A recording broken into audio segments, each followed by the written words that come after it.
the things he's wanting to be said. 90 minutes for Phil to fill with so much time to kill, he promised chill, but all he does instead is beg and shallow. The stream's online and straight away begins to whine, but all is fine as long as Chasman 9 doesn't step out of line. His content sound mature for all to enjoy, like fresh when you're, but I feel sure he ran through to feeling so insecure. The money earned from yesterday was withdrawn and long gone, as Phil's spending impulse is always set to stay on. His support is also slow and stays so low and fails to grow. You never know, the show may turn into an easy bingo. Most victims across the board we charge the war because the score can't be ignored. Just how much DSP makes us all feel so bored. To help us fight or sleep and try to keep alert to watch it creep, we play bingo while Phil will bitch on why is sheep are also cheap. While DSP is chasing green, we're seeing green across our screen as Phil's routine predictability rivals our soul machine. He's not in burping, leaning, ban. It matters not if our true fans chatters can't see if others make him feel less of a man. Takes a drink and slaps his leg before launching into a bike, pretending there for bills when truth is there to buy a wrestling JPEG. Talks about his shitty life of Claw's cat and fatty wife and all his strife while forgetting that tits done well and they were right. With drama he will react, but as an actor it's a fact as he rehearsed to be exact in how he felt he was attacked. Pre-stream's nearly over and a win is in sight, with little white despite Phil's delight that tits were not light. We'll say alright, it is okay, and now it's time for Phil to play, but first he'll say that tits will help from being off the other day, and with those words we win again. It's never if but always when the game is won, and thanks to that we made it to the very end.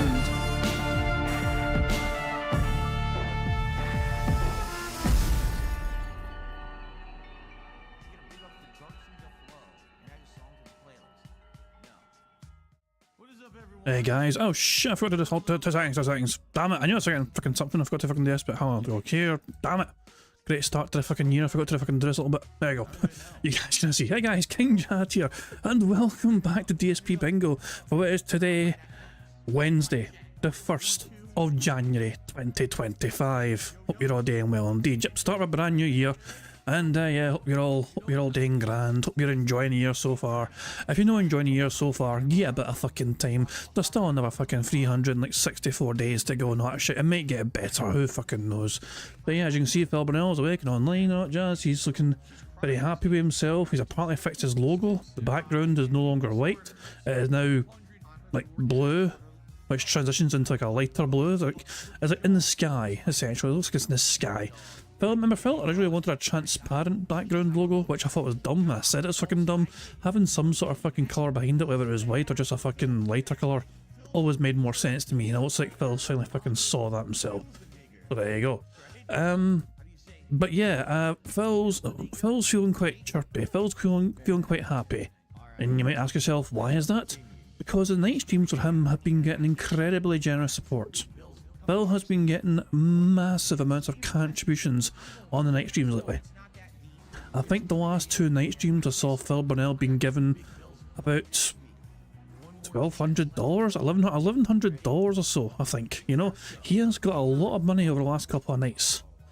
You know? But, so yeah, he's feeling quite happy with it. Of course, it's primarily from one person. Phil's trying to paint a picture where the incredible support is so organic and all, and there's so many people turning up and showing their fucking love. Nah. It's just one person wailing out, giving Phil the false impression of him being a successful boy. So I wonder how long that'll fucking be managed to be, you know, that is not sustainable. We all fucking know that, right? But I'm interested to see how long that fucking keeps going on for. And yeah, Profit keeps...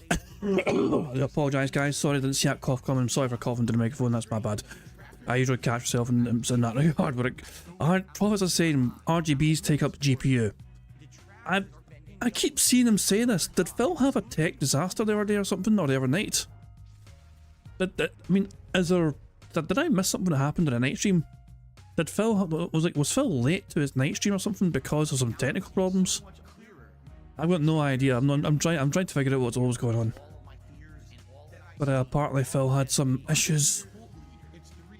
98% GPU power. Last night was insane, dude.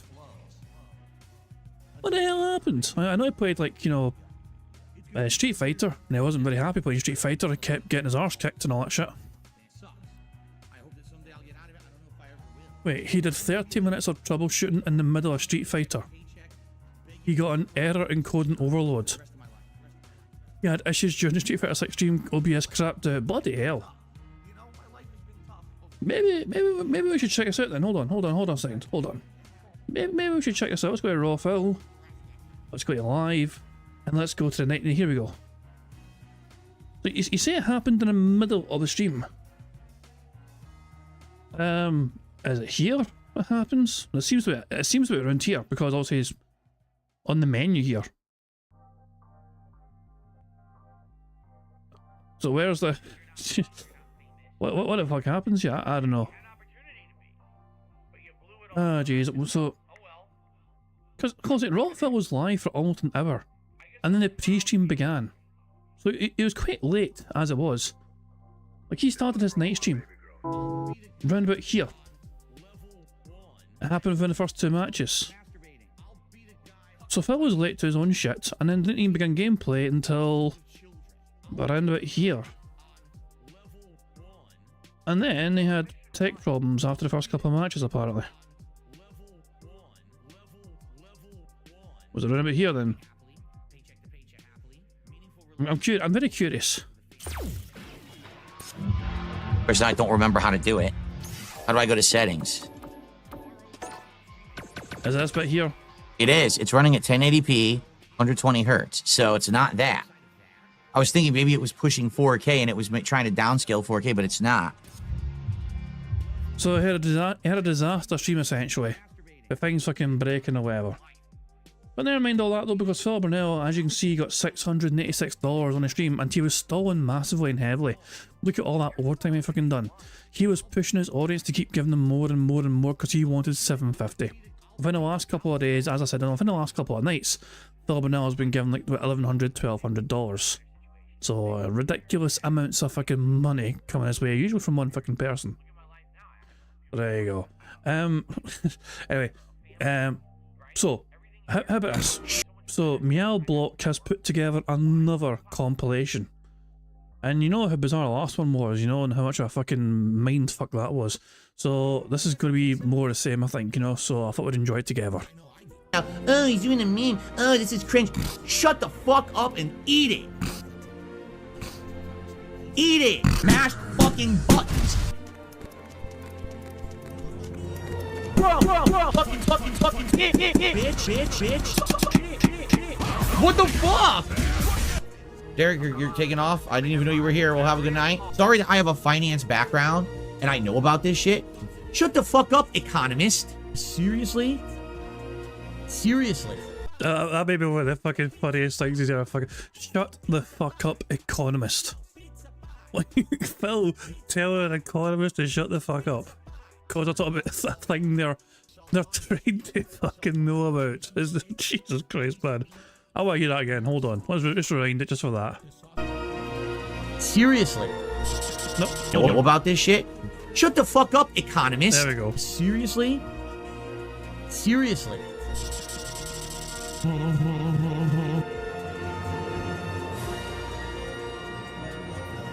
I never realised... Hold on. I never realised that they both had...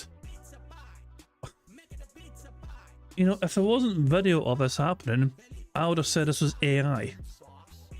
But I can believe this is actually from the fucking video. I can believe Cat would have fucking done that. It's just like, Phil, for real, for real. It is AI apparently. Hold on. Apparently that is AI of Cat doing this.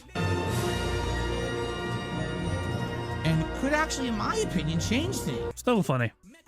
This guy is fucking weird as shit. You ever smell a really wet, like, German Shepherd? He's weird. Phil had success today. This guy is fucking weird as shit. I just did duty this morning, or did he not say publicly that he is autistic? What? Did I ever get thrown in a trash can? Not physically, no. I don't think so. I've been pushed into trash cans, but not thrown in one. I love how I completely forgot about Phil admitting that he was never thrown into them, but he was pushed into them, which is a very different thing altogether. Like, Phil can forever brag about the fact that he has never been thrown into a trash can, but he has been pushed into them, possibly multiple times, but that's apparently not as bad.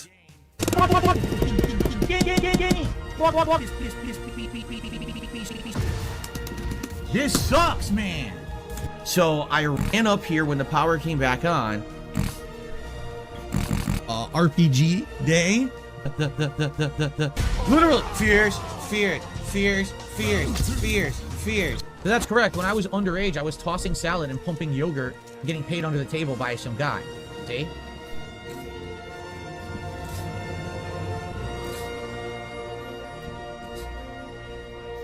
You see? That's genius.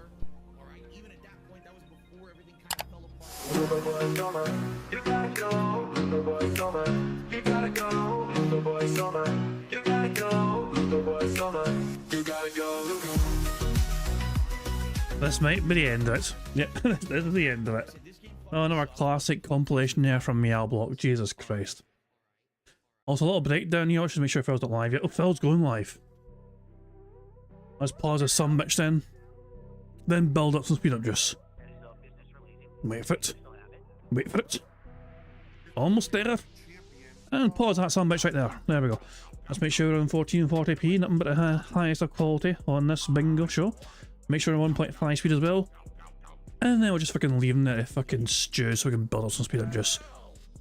JG Anno with a breakdown of the fucking metrics between August and December for Phil's income. It does not include ad revenue, membership money, and it does not include super thanks across the free YouTube channels, or it doesn't include Patreon and the merch shop sales either. This only includes tips, super chats on DSP Gaming alone, and also from October time onwards, the kick money as well. Okay, so in August, as you can see, Phil Burnell got, well, basically in total, just from tips and super chats alone and DSP Gaming alone, $14,000. That's just from tips and super chats alone on DSP Gaming alone. Never mind the throwback channel, never mind the React channel, and never mind the Patreon money or whatever that shit as well. And never mind the ad revenue. So it's probably close to like 15,000 they got that fucking month at the very bare minimum. September, the tips went down a wee bit more. So did income overall. The fee adjusted income was just under 10k. October he started implementing kick, and all of a sudden he tried to keep that fucking support and generosity and positivity going. Nah, the numbers keep going down more and more and more. As you can see, there's a common trend here. There's a pattern emerging here. Phil Burnell trying to cling desperate to try and fucking remain relevant and try and keep as much money flowing into his fucking pockets as possible. But lo and behold, it's not really happened to him. It's not really fucking came to be. And the simple fact of the matter is that if Phil did not have two very good days right to the end of the month of December there on YouTube, he would have had less than $7,000 given to him from tips and super chats and kick combined. You know? But yeah, as you can see, so this is like half year roundup. This is the last 5 months of the year for him. So yeah, and yeah, but remember though, Phil spent it all. The money's all gone. If you ask Phil what happened to all that money he got, it's all gone. Spent it on bills and booze and booze and bills and whatever. All gone. Jesus. So anyway, before we start bingo, okay, because I mean, we got to watch something to build up some speed up just before we start bingo. I have a bit of video made by Titanius Cornwood. Positive DSP moments for a meaningful new year. So I'm kind of curious to see what this video is all about. So let's see what it's like. I did nothing wrong. I did everything correct, legally, everything was right, and now I get fucked. Thanks for joining me as much as you could. Taco Kisses, another super chat, trying to get me to wear a Nazi hat. I don't have a Nazi hat, but what I have is a band for you because you're a jerk. So enjoy that. Here we go. Stop using the accent. It sounds racist. You're a fucking idiot. Just because you're using a accent of someone who speaks in a certain way, because that's actually how they would speak, including using the word oye and the fucking dialect, like that's literally okay. I don't live in fucking Spain. I don't live in fucking any Hispanic country, all right? I took Spanish 4 years in high school. So that gives you a right to fucking use an accent and fucking be an offensive piece of shit? Wow. He speaks, this gringo speak the lingo. He can speak like us. For real, for real. This little inflection and things that I'm using in my voice is exactly how my Spanish teacher spoke when she would speak Spanish in class to us, okay? You're a fucking idiot. So shut the fuck up. You're the one causing problems. No one else but you. You're an asshole. Okay. Arcade Cup, thank you for the tip. Excuse me. Thank you for the super chat. I take that back.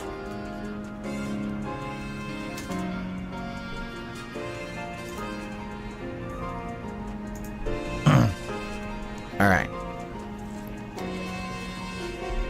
Good, Madara. And if people keep acting like assholes, continue to ban them in chat as well, just like they deserve. Sounds good to me. Okay.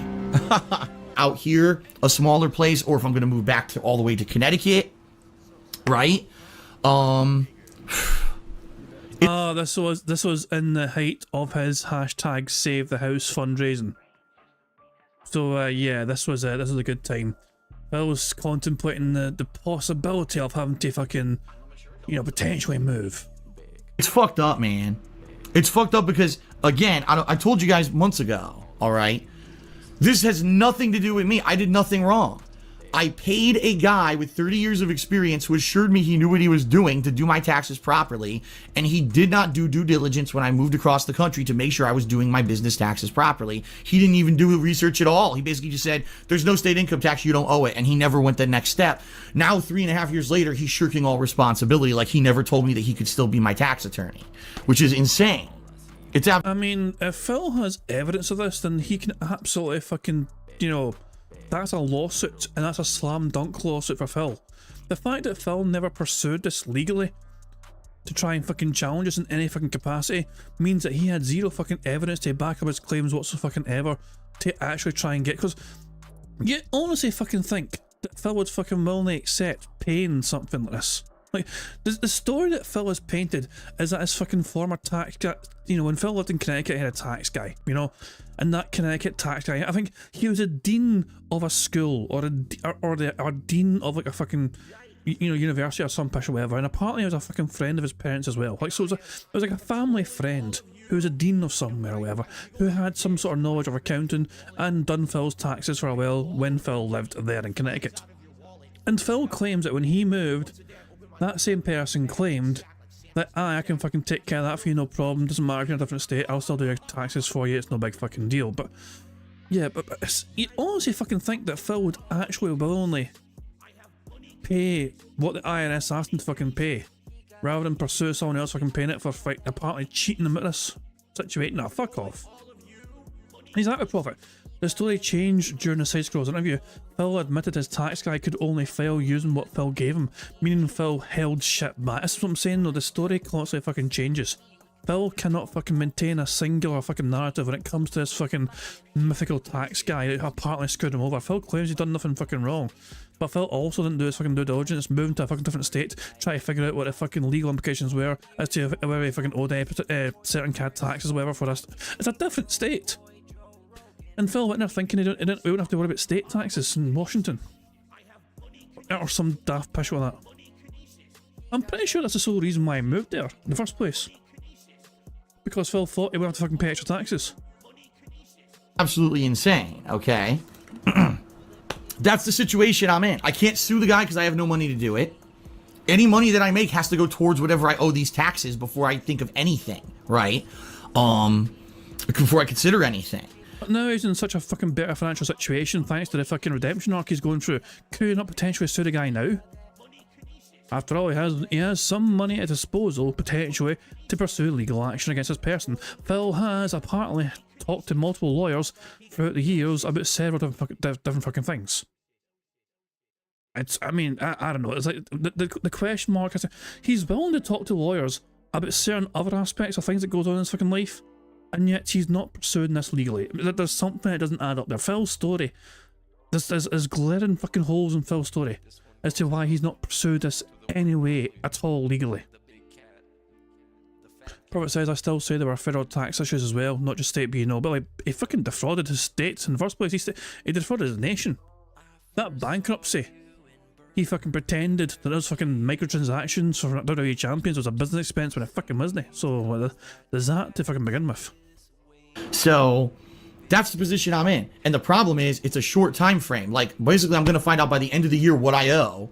They're going to expect me to start paying it back in 2018. Plus, I'm going to have this big payment of whatever they think I owe for business taxes for the whole year of 2017 that I'm going to have to pay by the end of January. And then I'm going to have an ongoing payment of whatever this back taxes are every single month. And then, by the way, I still got to pay my federal taxes. Those haven't changed. So I'm still going to have to pay that on top of all of this. So it's ridiculous, man. It really, and just think about this now. Seriously. This is what I'm trying to do. Every day I'm coming to stream. I'm trying to put out entertaining streams for you. Oh, shut the fuck up, you whiny fucking cunt. Oh my fucking god. We've all got shit we've got to fucking pay, Phil. You know, we've all got fucking bills. We've all got something. Oh, I'm not. Some of us will have debts to fucking concern ourselves with and fucking, you know, deal with. Yeah, Damien, I know Phil started, Damien, but I've got him on pause. I've got him on pause. I've got him on speed up juice. We're just building up speed up juice. I know, like, he's over here on pause, so don't worry. We're all good there. Mr. is saying, please remind me why he's telling us to strangers online so he can fucking guilt trip his audience into giving them money to help pay for all these things coming up. Phil eternally has to fucking paint himself as the victim. The biggest victim on the internet. Oh, I got screwed over by detractors. I got screwed over by my fucking tax guy. I got screwed over by my state of Washington for fucking taxes I didn't realise I was there. I got screwed over by Liana for dumping me. I got screwed over by, you know, by Bethesda for making a bad game. You know, it's all these fucking things. It's like, it's always someone screwing Phil over to make him the eternal fucking victim for him to then use on his audience to try and fucking, you know, squeeze money out of with his little fucking pitiable as me sob story. But the simple fact of the matter is, a lot of people, his own fans as well, they'll have their own financial issues to deal with, their own bills to pay, their own debts to pay off and all that shit. And it's like, you're not in a special situation, Phil. You have money that you didn't put away for things like your taxes. He says, I've still got to pay my federal taxes as well. He should have been saving for that in the first place. Like, he should have been. This is why I'm looking forward to April, guys. March, April time this year is going to be juicy as all fuck. Phil had quite a lot of extra money come his way last year. In turn, for us, this is a good thing. Why? You honestly think that Phil Burnell set aside money for his taxes? You're telling me you guys might actually fucking believe that Phil Burnell set some money aside to pay the fucking tax man in March and April of this year? Nah, he's not. So the begging is gonna be astronomical. The first couple of months this year, maybe not as much, whatever, but you just wait till tax time. Oh, tax time is going to be insane. I can't fucking wait. Guys and gals, and I'm trying to act like nothing's wrong, and I'm trying to act like there's no stress, and I am incredibly stressed to the point where, you know, like I said, I can't sleep at night. I'm not feeling good because of this, and I don't know what's going to happen, guys, because the thing is, there's no easy solution. There's no easy, even if I have to sell the house, I still can't sell the house fast enough to pay the taxes. So there's no way to do it. No matter what, I'm going to get screwed somehow. The question is, what's the degree of screwing I'm going to receive? No. My voice is actually how my voice sounds. Like, if you were sitting right here next to me, my voice has bass. No. That was a recent example. I love how we go from like fucking years and years ago to like fucking a day ago. This is not a Nazi hat, and if anyone says it, you're permanently banned from chat because you're fucking scumbags. Seriously. This is not that at all. It's a fucking generic hat. It's worn by so many different types of military around the world, as well as it's similar to a pilot's cap. That's why I bought it, so it's generic and multi-use. Dumb fucks who want to come on here and say disgusting things will get banned from the chat and not come back. So, very hat of the style that a ridiculous amount of people in history have worn. But remember, at first, Phil called it a military hat, and then it transitioned to a pilot hat. You know, when all the fucking Nazi jokes kept getting thrown towards him, he tried to transition to say it was not actually a military hat, it was actually a pilot hat. Including M. Bison, a character that I frequently pick in a fighting game once a week. They gotta all say it's a Nazi hat. So it's this simple. When I see it, you're banned.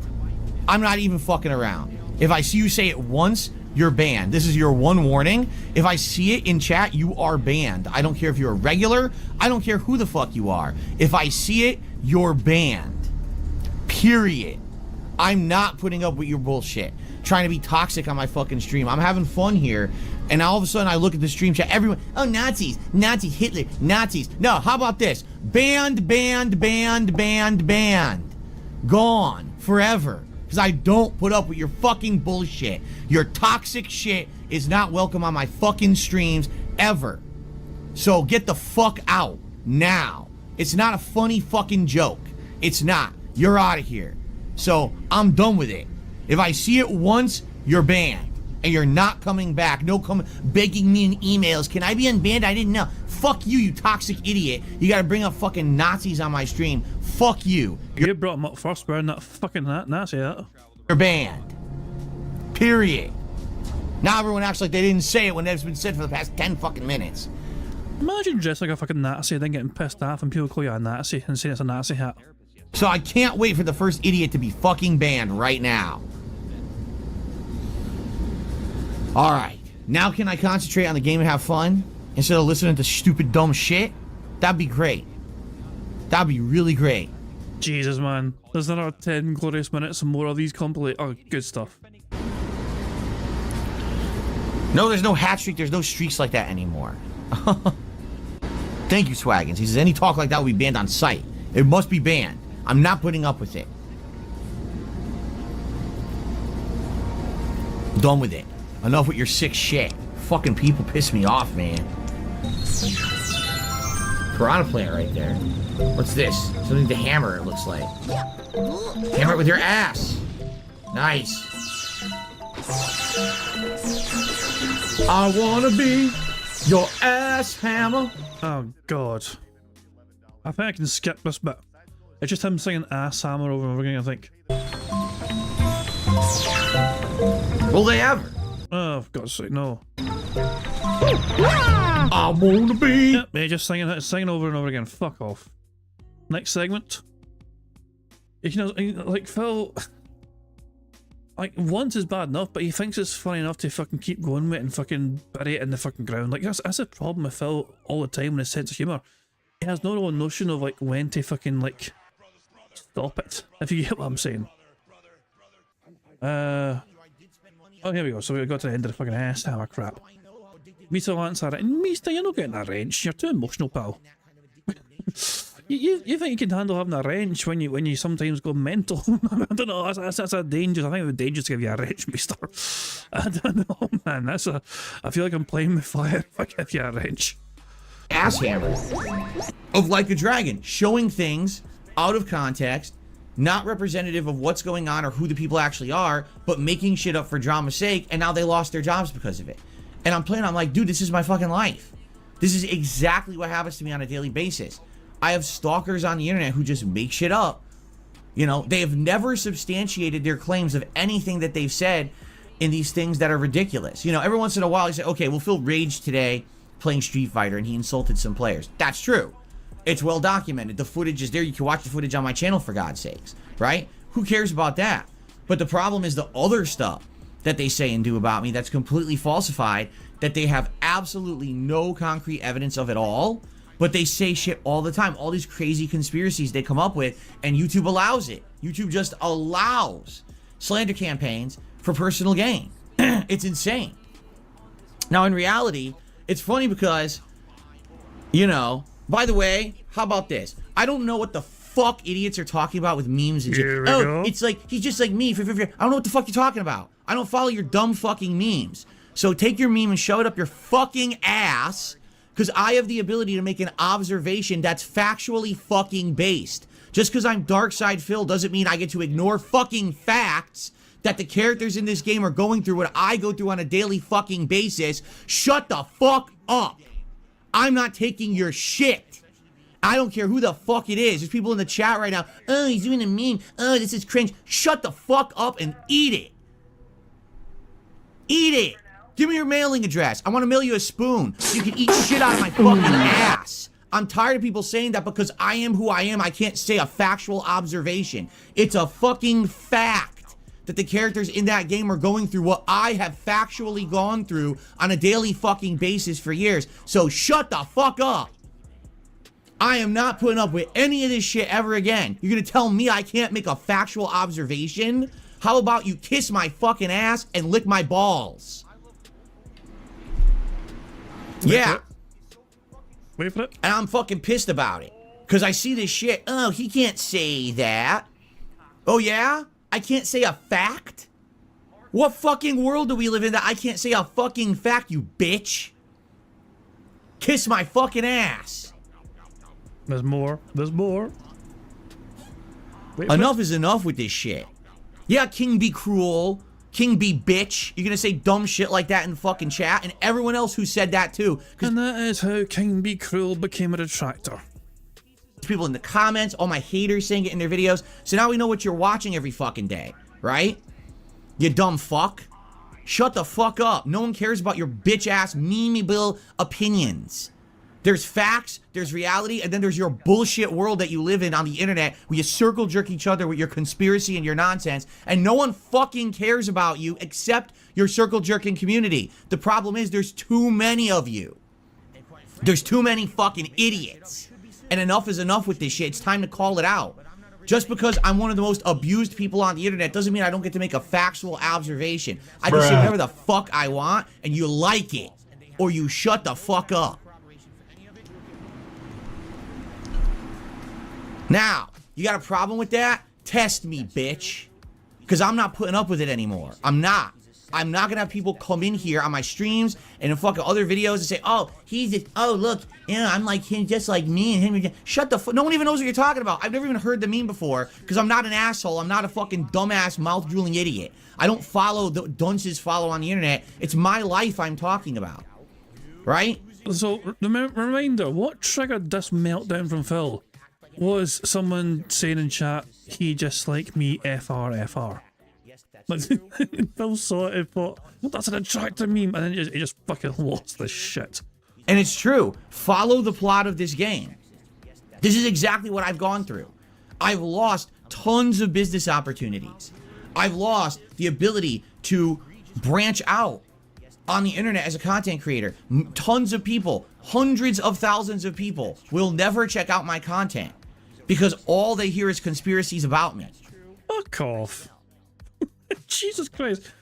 Wait, maybe I should use that excuse, guys. I mean, there should be 20 million people watching this bingo live stream right now, but it's not going to happen. Phil Burnell has prevented bingo from being popular because he's so goddamn fucking boring. He's ruined bingo. It should be millions should be watching us right now, but it won't be watching it because Phil Burnell's just that goddamn boring. Right? What they'll do is they'll take this actual segment of my podcast out of context and just show, look, Phil abuses his viewers by swearing at them, instead of actually showing the reason I'm doing it. You shouted at someone because they thought it was funny that you were comparing your life to a fucking video game, and it was like a meme. It's like you were copying a known meme. Someone found it amusing in your chat and said this in your chat. They weren't disagreeing with what you were fucking saying. They just fucking found it amusing that you were parried, you know, you were accidentally doing a meme. And like, you lose your damn mind over it. That people are mistreating me, that people are being horrible to me and my family and everyone else. And then when I finally call it out, oh my God, look, in the game it's happening just like what happened with me. Oh, that's so cringe that he would say that. He'd think he's such a big egotistical. Egotistical? How is it ego-fucking-tistic? To state a fact. You fucking buffoon. You are so dumb. Just because you don't like someone doesn't mean that when they state a fact, the fact is wrong. That means you're an idiot. You understand? Charizard. Oh, hell. I mean, I was going to say I should end it there, but it's only 4 minutes. Fine. We'll just watch the rest of it. Boy, I love it because I knew some idiot would say this. He goes, you said but Mike boom arms look unprofessional literally less than a week ago. No. I said boom mic arms for Review Tech USA look incredibly unprofessional because the guy doesn't need it. He's literally a fat dude who sits at a fucking desk watching videos. He doesn't need a boom mic arm for anything. It could never even affect his shot because his shot is already ugly. It doesn't matter what he uses, but it looks obtrusive to his setup. I need a boom mic arm because I'm a professional who's going between gaming and podcasting back and forth, and I need to be able to maneuver the mic. And by the way, the boom mic arm won't be in the shot. Are you sure about that? Are you sure? I mean, that looks like it's quite in the fucking shot right fucking there. We can see the damn thing. It's right there. Fucking idiot. That's the fucking point of having a boom mic arm, that it's not in the shot. Which he doesn't understand because he's a dunce. Okay? Alrighty then. So, Anyway, see, I knew that was going to happen. You know, some moron has to try to call you out immediately for something incredibly stupid because they just don't have any fucking common sense. Let's see here. I've received a $1.10 tip. Would I let a black guy named Tyrone clap my cheeks? First, oh, well, Jinx is I definitely cannot believe that Phil actually read that out. only iced coffee. Only iced coffee, who hasn't been around for years. I mean, yes, only iced coffee used to be a big contributor. Then for a while they were a moderator. And then they were demodded, and I haven't really had constant interaction or any kind of discussion with only iced coffee in about 2 years. Since I came to YouTube full-time, basically. I haven't really seen the guy. Why don't you back it up with a source? My source is that I made it the fuck up. Right? Every once in a while he comes, he renews his membership, and that's about it. Right? So, you know, that's so ridiculous. Oh, it's got to be one guy because obviously you only have one supporter. So it's always been the one supporter. Then it was, oh, it's not only iced coffee, it's Planet Jeff, another guy who years ago used to support me in a big way, who again, we haven't seen on streams in years. But it must be him secretly behind the scenes. That's what I'm being told next. Then it's, oh no, it's not only iced coffee and it's not Planet Jeff, it's a secret detractor. And we talk with Jinx every day on a Discord chat, and we plot out your downfall and all these tricks and traps that we've laid out to set you up and shut you down, Darkside Phil. We cannot wait for your downfall. I'm not kidding. This is the shit that people say all over the internet. All right? It's just, it's wild nonsense. All right, so for every idiot who asked about unbanning Snow Carl, all right, even though he broke the rules numerous times and repeated detractor memes, you'll receive 5 demerits. So every person who says that will receive 5 demerits. Just so you know. Who fucking cares? It's official now. Are you kidding me? I just received a $4 tip. This started about 10 years ago. From Super Snow Carl Turbo HD Remix. You really tell your hat it's rude to stare. Bender, keep your eyes closed up there. I agree. It's very rude. Bender is a rude guy. He doesn't really care, right? What's hilarious is someone in the chat just said, all you're doing is giving them fuel. I guess you don't get the joke, do you? Don't you get it? Don't you understand what this is all about? Really, do you not understand what this is all about? Here we go. It's time to get payback for all the fucking years that these people caused me pain and suffering. Now is the time that I get karma on my side. Jesus Christ. How's that going for you, Phil? Yeah, fucking idiot. Anyway, guys, bingo. Need a bingo card, need a bingo number, no pressure, please write a good one. First person in chat I saw a bingo number will be what I use for today's bingo card. Let's see, let's get the bingo card loaded. I think the first number in chat was, I think it was actually Meester that won. So the bingo winner from yesterday was the first person in chat I saw that posted a number today. Let me just randomise the bingo background. Meester was first saying 1651. It was a close battle, but Meester once again beat you out to the punch. So, you know, what am I meant to do? There's not a lot I can do. Meester's faster than you. He's got the fastest fingers in the West. What can you say? But here is the bingo card we have for today's show. Thanks to Meester for helping us pick the bingo card. We need Phil to say and do the following. We need him to say honest, positive, him giving a thumbs up, him saying sound good, and him saying new games. The second row is Phil saying now, him doing a wire or T-pose, him touching his ear, him bumping a microphone, and him saying reality. The third row is Phil saying Twitter or X, him saying interesting, here's the deal, schedule, and what the fuck are you talking about. The fourth row is Phil saying oh, community, nobody or no one, percent, and him touching his eye. The fifth and final row is Phil saying king, nervous, basically, him saying or doing Q&A, and finally him discussing the weather. So this is the bingo card we have for today's show. Fingers crossed we can get the full house today to start off the year on a bright note. So yeah, hopefully we can get started with a full house. So yeah, as you know, the aim of the game is for us to try and get a full house, 25 out of 25, on the bingo board you see on the screen. If we manage to do that, we will add $10 to the bingo prize fund, which has gone back to zero because it's the start of a brand new year and a brand new month and all that jazz. So yeah, every bingo full house win we get as 10 buckaroos. There's a variety of ways for us to get free spaces to help us on our way to a full house.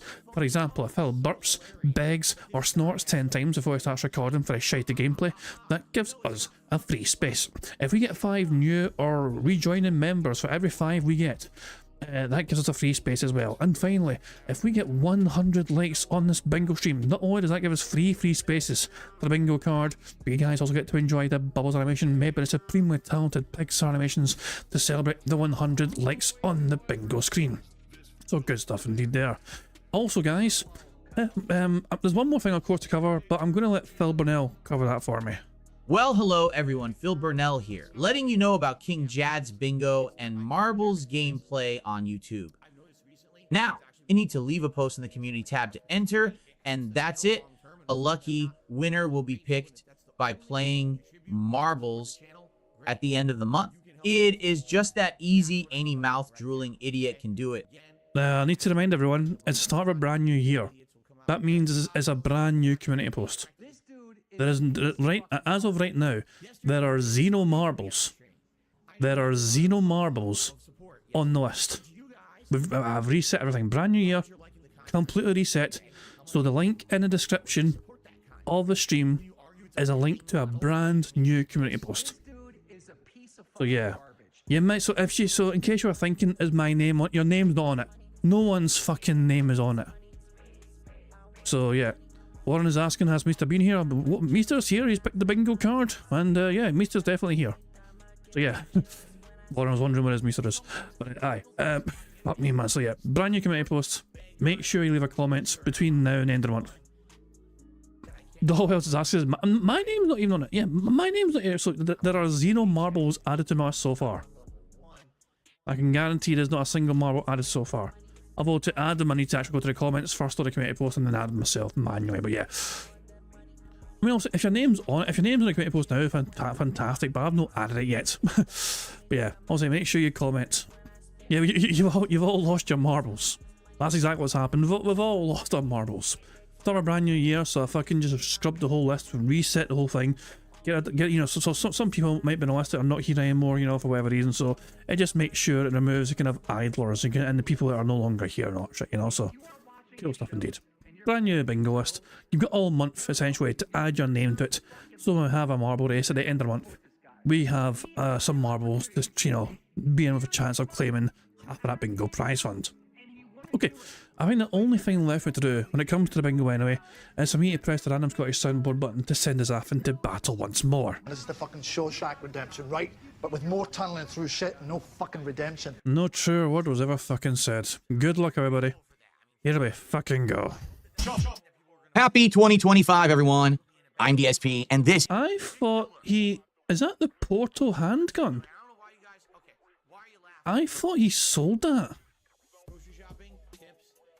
I could have sworn he said he sold that. I'm confused. I could have sworn that he had a fan who he sold it to, and it was all over Twitter or not. Shit, what happened? Sonny says yes, and he said it's broken. He hasn't sold it. Is it from Loot Crate? I don't know. People are saying it's a great pause already. Well, I might get a screenshot then. Fuck it, why not? The first screenshot of the year. Oh, fuck me, hold on. Yeah, I remember it's like this fucking dumb. I don't know. A wee deadhead fan of his on Twitter corresponding with him about the fucking portal gun when it arrived, not shit from him. And it's like, yeah, no. Yeah, so like, and yeah, I think Phil bought it as a prop for Project 7, but it didn't actually get too far. I don't know.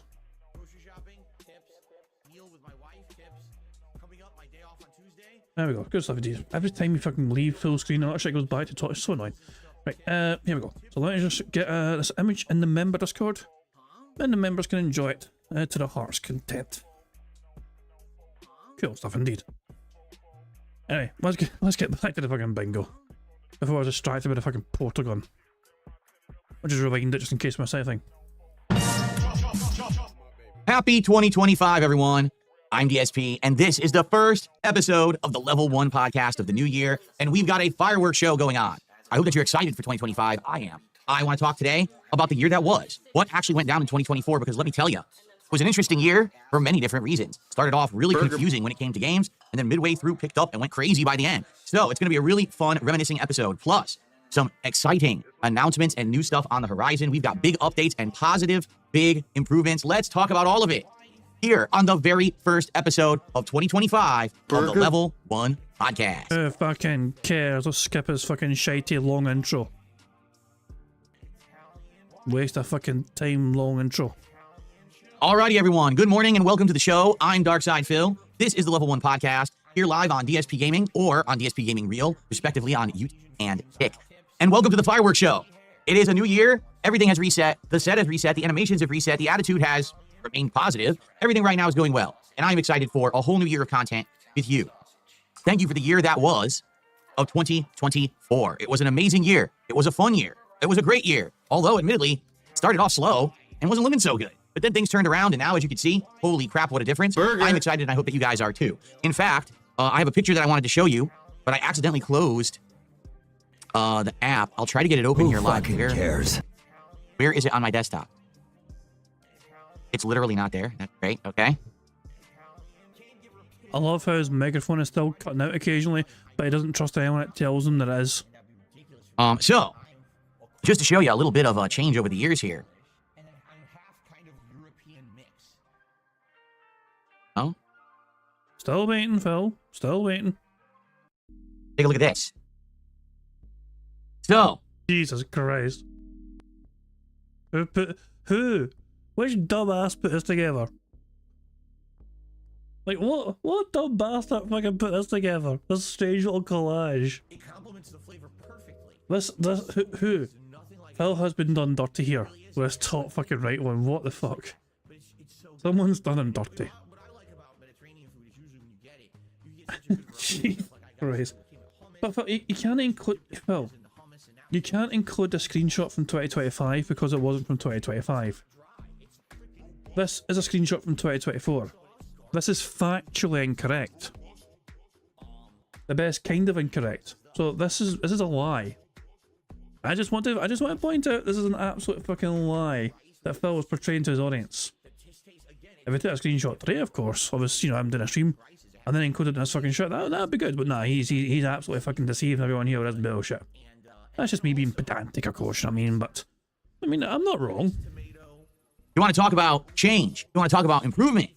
Here is me on the show over the last 4 years and how dramatically different things are with the level of improvements. As you can see, in 2022, it was the dark ages. It looked like basically, there was no real light in the room. It was probably like sunlight coming through my blinds. I had a very low-end blurry webcam that was a decade old. I had a background that was consistent of a bunch of boxes of consoles that everyone made fun of me for. I was still wearing gaming t-shirts constantly, the likes of which I had for about 10 years. And yeah, it was pretty much, me being outdated. And that's honestly kind of how I was known for a very, very long time.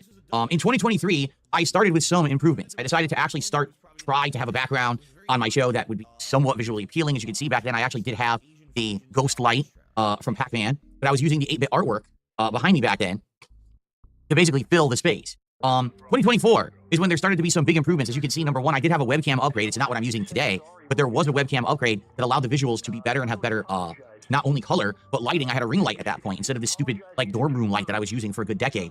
And as you can see, colors popping, actually had a little bit of backlight LEDs at that point. And now, of course, today, completely and utterly revamped and different. So 2024 is a webcam that was gifted to him by Dutch Brothers and LEDs that were gifted to him by Dutch Brothers. Phil is bragging about the upgrades that happened to 2024 that only happened because of the generosity of his fans giving them the actual fucking equipment to fucking upgrade. It took Phil until late 2025 to bother investing his money in his business, and even then it's only because he was getting astronomical sums of money in the first place, well above what he fucking needs to fucking finally do it. Different, a popping background with crazy RGB lights, visually appealing stuff, me actually dressing up like a normal human. What a change in just a few years. You know what I mean? Like, I realized that I was known as the dinosaur, the guy that kind of just stuck to his way and didn't really improve and didn't really branch out and didn't really do much else but play games all day. But now things are very different, right? And that's a good thing. Change is good as long as it's positive improvement. And there have been quite a lot of positive improvements over the last several years. I'm very happy for that. Thank you all. You're the ones who got me here to this level. And thank you for your patience. Now it's time to enjoy all of the fruits of the labor, as they say. All that hard work and dedication and sticking with it and putting up with the abuse that I got for so many years is now paying off. Just take a look at what we're doing today, right? So amazing. So, Who fucking cares? in regards to Oh, it's funny. Skinny Pete says you can see your stubble getting whiter throughout the years. That's what happens when you get older.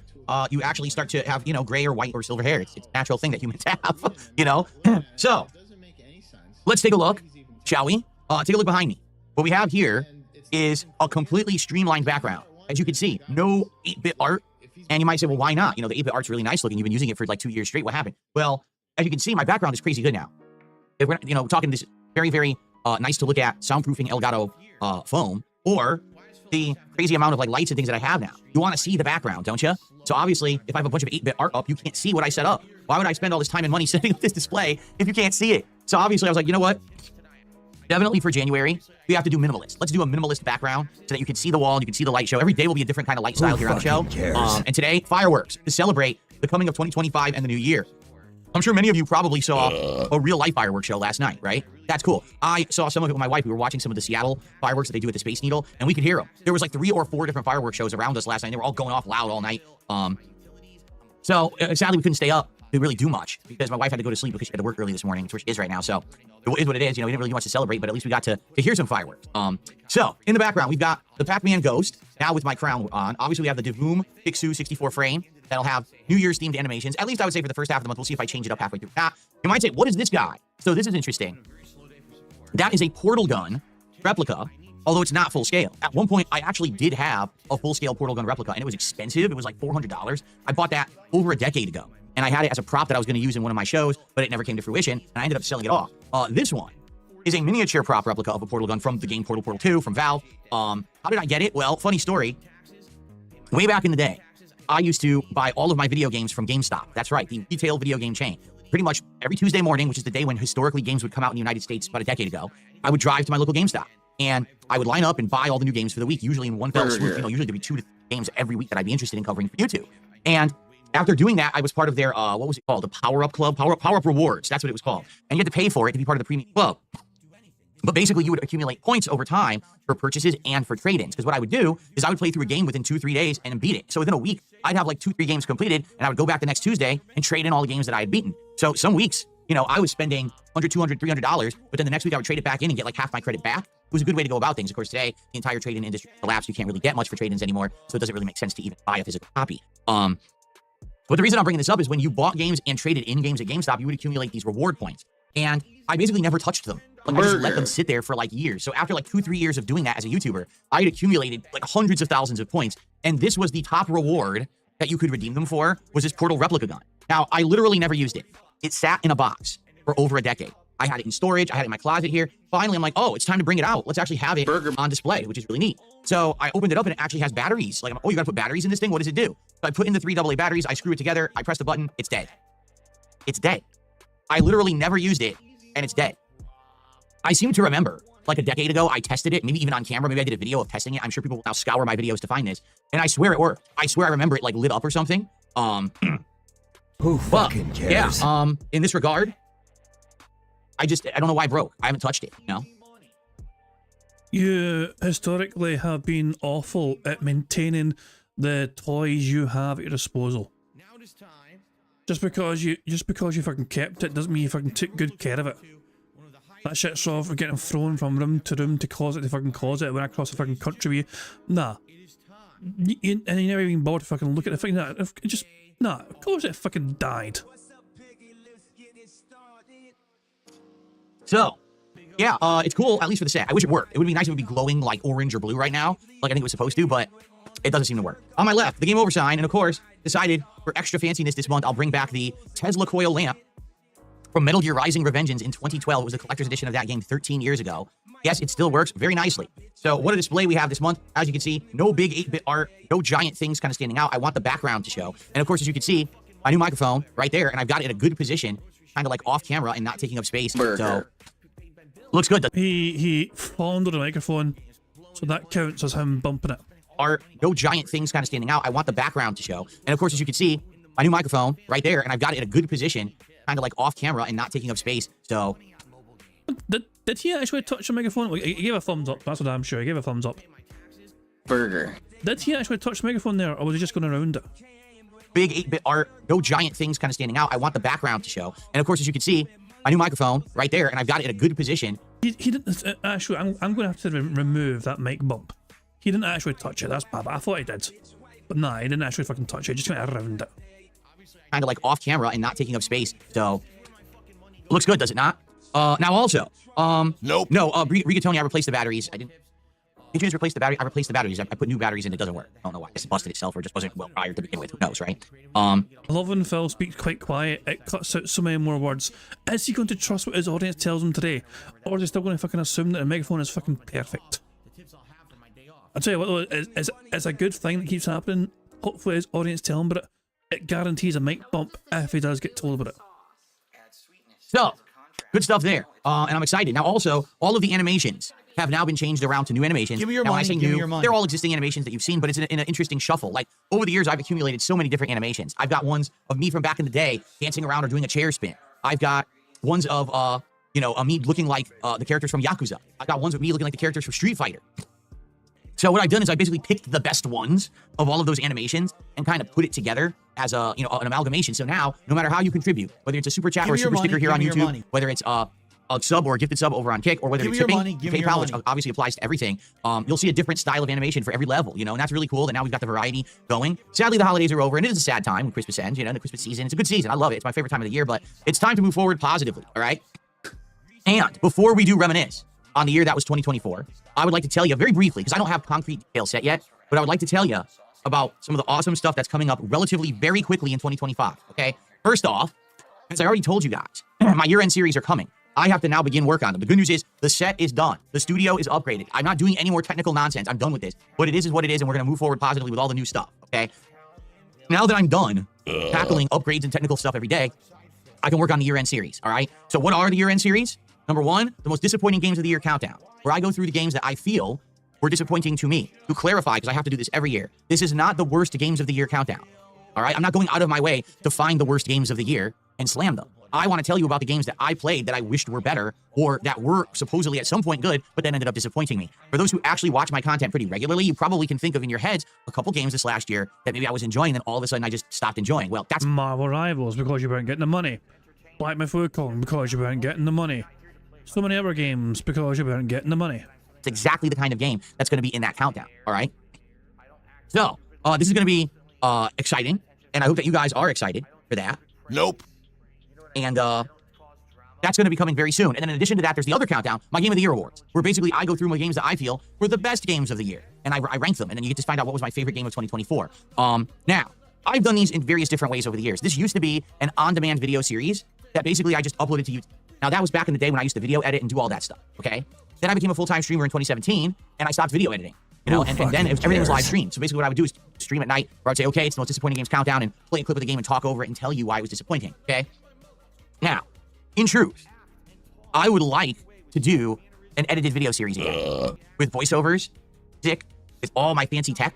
I could do it. I have DaVinci Resolve, and Hold on. With what? with voiceovers, sick, with all Oh, music.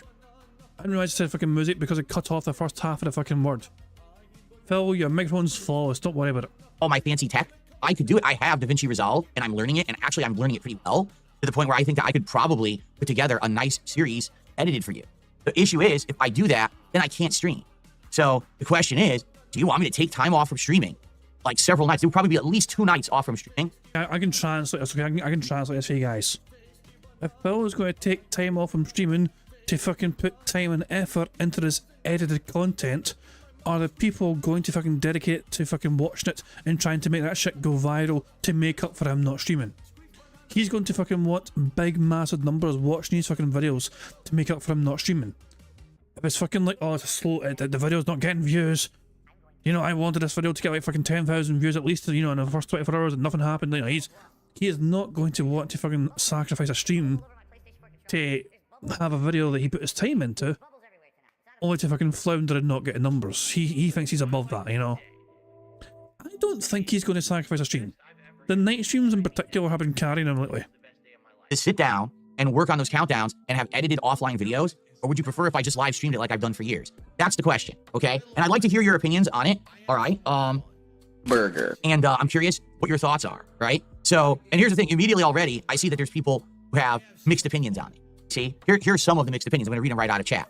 but the amount of support that you would miss out on isn't worth it. Right. The majority of my support that comes in is Of during... course, that's the first thing that he sees and like, yep, this is my biggest concern. Phil just fucking zoned in, like he fucking homed in on that fucking particular comment. Is like, yes, that is my biggest fucking concern right there.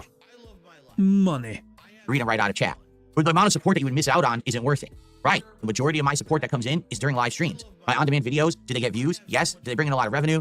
It depends. You know, overall, all of... Dude, Jesus Christ. I just got a fucking screenshot from Prophet. Prophet is telling me that, for me anyway, for him enjoying my bingo today, I am in 4K 120 today. Like, I need to share this. This is fucking incredible. Prophet's setup is fucking sick as hell, man. He is enjoying bingo. 4K 120 today. Atmos 11.2. Well, he cleans and resets up for his new stream. So he's cleaning and resetting up for his new stream setup. But look at the size of this bingo. That's the biggest goddamn bingo card I've ever seen in my life. It's so huge. What the hell? That's fucking huge. So yeah, Prophet with the fancy stuff. And I'll say the cool wee things, you know, the Stay Puft Marsh. I see it in the corner there. As that cat in disguise? Nah, it's just a Stay Puft Marshmallow Man. 120-inch screen. Jesus Christ, man. Fuck me, man. I mean, one day you may have a screen the size of this to enjoy bingo with. Fuck me. Very impressive. Dashy says, make it bigger. Don't tempt him. He is going to, working his setup, resetting up, so he might actually, say challenge accepted to that. I don't know. But also, before we go live, sorry as well, okay, so I can continue going live. There's a couple of things been made in the member Discord. I don't want to fall too far behind in the member Discord with the things being made. Come the fuck in and fuck the fuck off. Oh shit. First of all, of course, thank you very much to Sclerotic for re-upping their bingo baddie membership message for 9 months. Who says, have to bust for profit. Congratulations, Prophet, you made Sclerotic bust. So there we go. Anyway, I want to share the things that have been created in the member Discord as well before we continue. Well, first of all, this wasn't created by Takozilla. He just thought it was good to screenshot.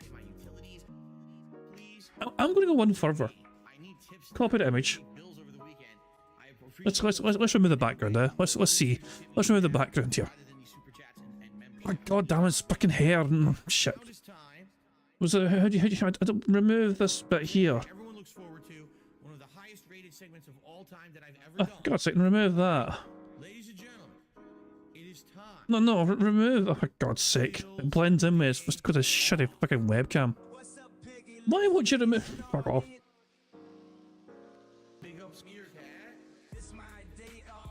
Ah, I give up. Fuck it. I give up. Oh, Sunny apparently fixed it already. It's in the Discord. I tried and failed. Chase created this image. Phil Burnell, and is it a tax court? Sunny says the year of public domain. Is this like a reference to Popeye? Like the Popeye artwork being public domain? This is Sunny's attempt at removing the hair. It's not bad. It's a good, but yeah, I'm not sure if the back of his head is that bulbous. I'm not sure. It's a good attempt though for sure. Chase also created this. I think it's an interesting analogy here, like Phil's content. Is not even doesn't even flush properly. Phil's content is just that shit. But it does not fucking flush properly. I don't know. Not sure what Chase is going for here with this why is Phil's head coming into the toilet? Skibbity Phil. And what else is there? There's one more thing here. There's also two things. There's one more thing here. Sunny got their tickets to see DSP live. Stay home and do nothing and go to bed early. On the couch.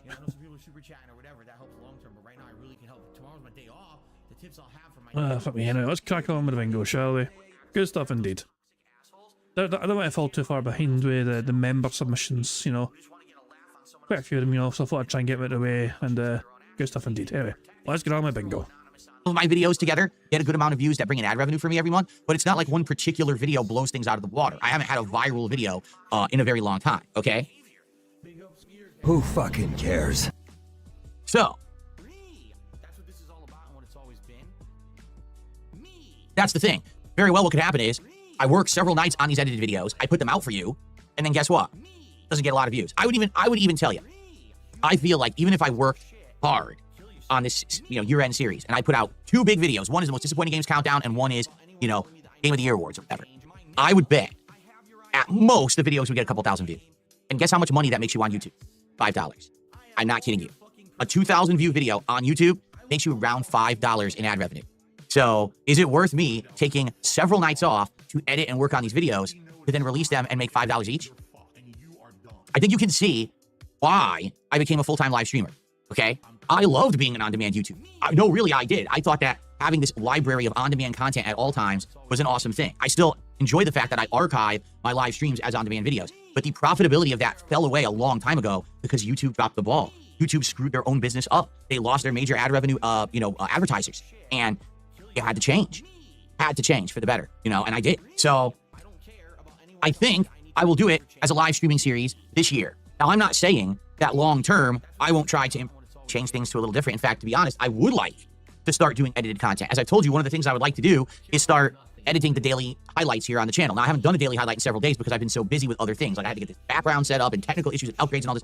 But what I'd like to do is try to find a highlight, whether it's something that happened exciting during this podcast or something that happened during gameplay, and making a highlight of that and releasing it on the channel. Or if I'm doing content for another channel, like let's say I'm doing content for DSP Reacts, whether it's the politics show or DSP Tries It or something else that's coming up that we're going to talk about in a sec, then I can basically work on that. You know what I'm saying? So I don't know. I'm thinking about it, and let's see what happens. All right, but I want to get better at editing again. I want to be able to jump into DaVinci Resolve and just pop out a video within like a half an hour. That's a pretty decent video. So let's see how it goes. All right, but for now, yes, year-end series will be live streamed. Now you might say, well, when will they be live streamed? Well, I was thinking of doing it probably smack dab in the middle of next week, but something else has happened.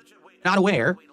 Monday Night Raw, the WWE wrestling show, is moving to Netflix next Monday, January 6th. It's their big premiere show. It's the one. And what the fuck does that have to do with you? Everyone will be watching and talking about. They're moving to this new company, and the production values are going to change and all kinds of big things shuffling up. If you're not aware, I've been in discussions with Ashton from Kino Casino about doing a pro wrestling commentary show, okay? We are now talking about it actively, and we are likely going to start doing the show probably next week. If we're going to do it, it makes sense to time it with the launch, or I should say relaunch, of Monday Night Raw on Monday. So I'm talking with him right now, and we're going to work out details of how it's going to work. And within the next few days, I should be able to let you know when it's going to happen. Really, it's not what we're going to do during the show that's in question. It's this simple. We're going to be commenting on everything that happens on Monday Night Raw and any kind of pay-per-view events that happen. So I guess I'm going to be getting Netflix, and I guess it's Peacock where the pay-per-view events are going to happen. They're not even pay-per-views, right? What do they call them now? There's a word for them now, right? They're not even pay-per-views. I forget what they're called. So I think we're going to be covering those probably once a week. It really depends on our schedules too. I got to talk to them about it. So it's not the show that's in question. It's how to do it. Like, for example, here's some of the questions to ask, right? So do we live stream it only on Kick? Or do we co-live stream it on Kick and on YouTube?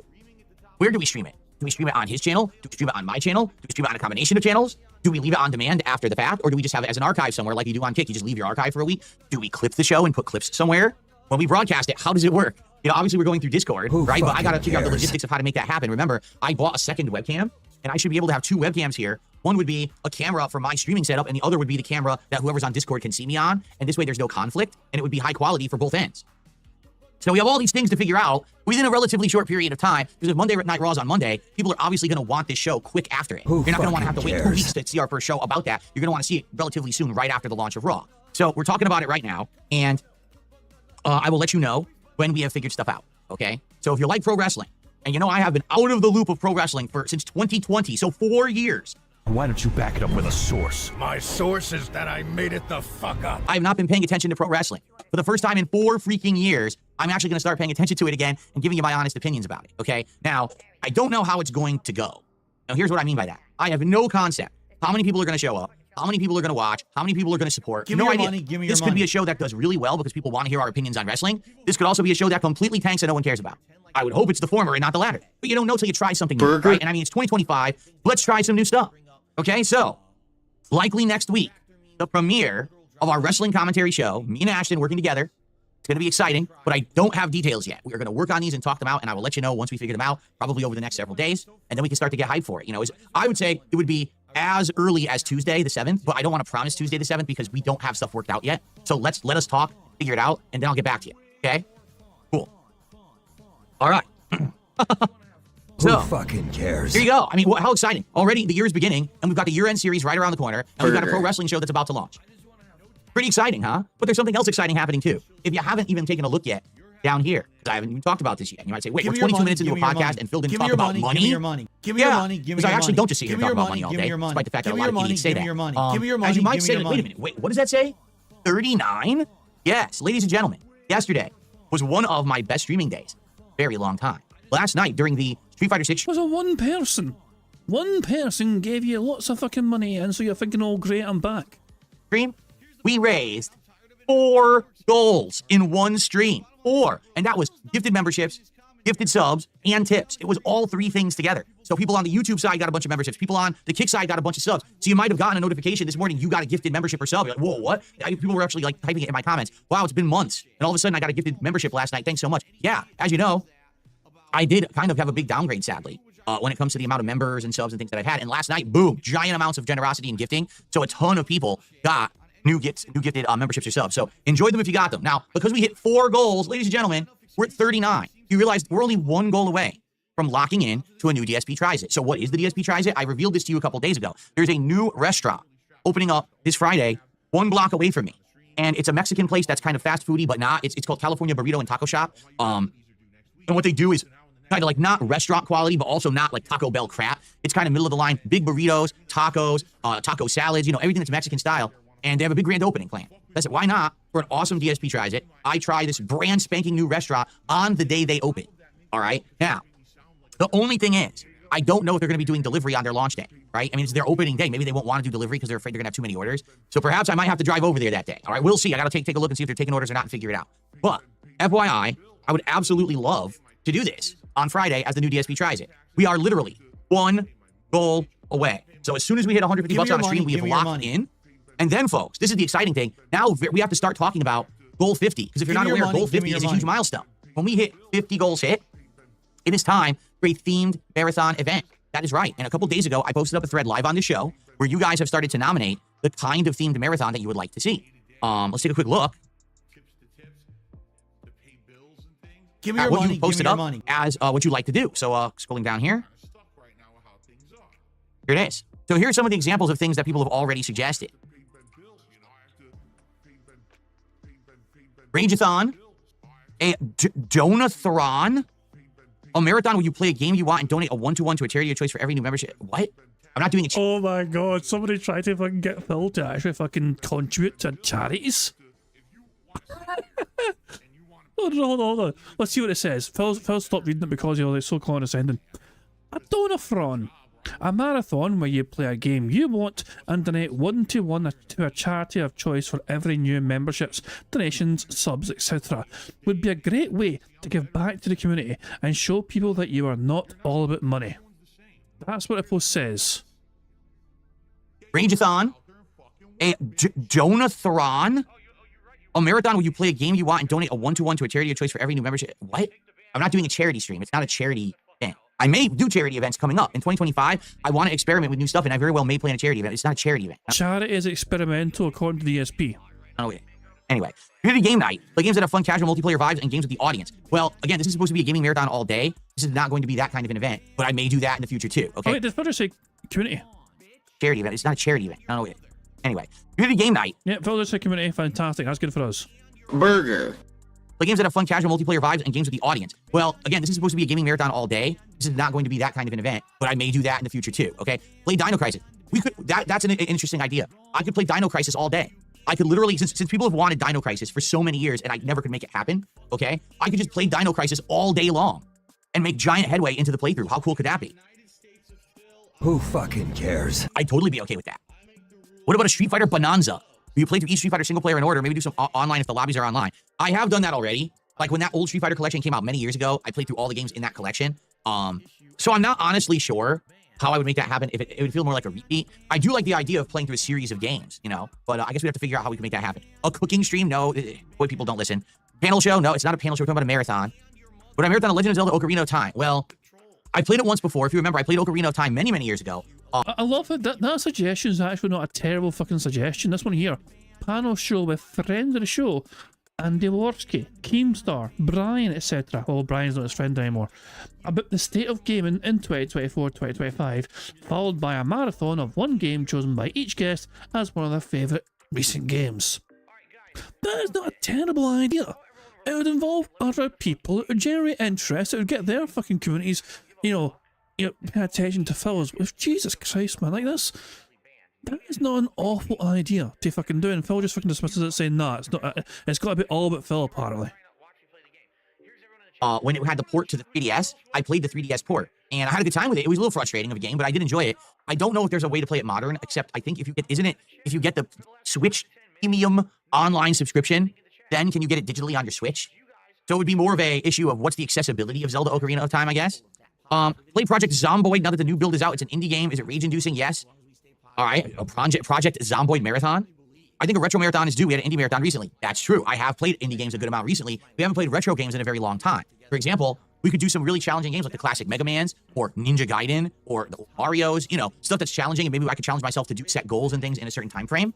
I'm just saying. That's an interesting idea. Retro, someone else has... Just a second. So I need to check something, guys. Sorry. Let me go back. Okay, never mind. I wanted to check, because somebody suggested a cooking stream, I wanted to make sure it didn't say Cooking with the King. Like, for a second I thought somebody might have said Cooking with the King and I made a mistake, because King's on the board, but nah, it just said cooking stream. Suggested retro. How about a PC-centric game marathon where you can try 2 or 3 popular PC games that you've never played? Indie or not, examples, League of Legends, Total War, and RimWorld, etc. Yeah, I would say that's a viable suggestion as well. So these are some of the suggestions. Someone just said, retro again. These are some of the suggestions. I would say out of the suggestions, Rage-a-thon is very viable, okay? Dino Crisis Day, like a whole day of just playing Dino Crisis, I would really be down for. Because this is a playthrough everyone's wanted for the longest time, and now you're going to get basically 8 hours of Dino Crisis in one day. Who fucking cares? That could be pretty crazy, right? I mean, it would be nuts to play that much of one game in one day, but I'm down for it. I've never played the game. It's my first time experience with the game. There's going to be a lot of rage and death, right? So there you go. And I would say retro. So Rage-a-thon, Dino Crisis, retro, or PC Day. Those are the 4 viable examples. I would say, okay, so out of those 4, what do you guys want more? Let's think about it again, right? Each one. Well, Rage-a-thon is always fun, but you'd have to find new rage-inducing games that you think would piss me off. I'm not even sure what those would be, because I haven't been up on a lot of indie games and the like, but I have a gaming PC now and I can play anything. So I'm sure you guys could probably nominate a ton of games I've never even heard of that would piss me off, right?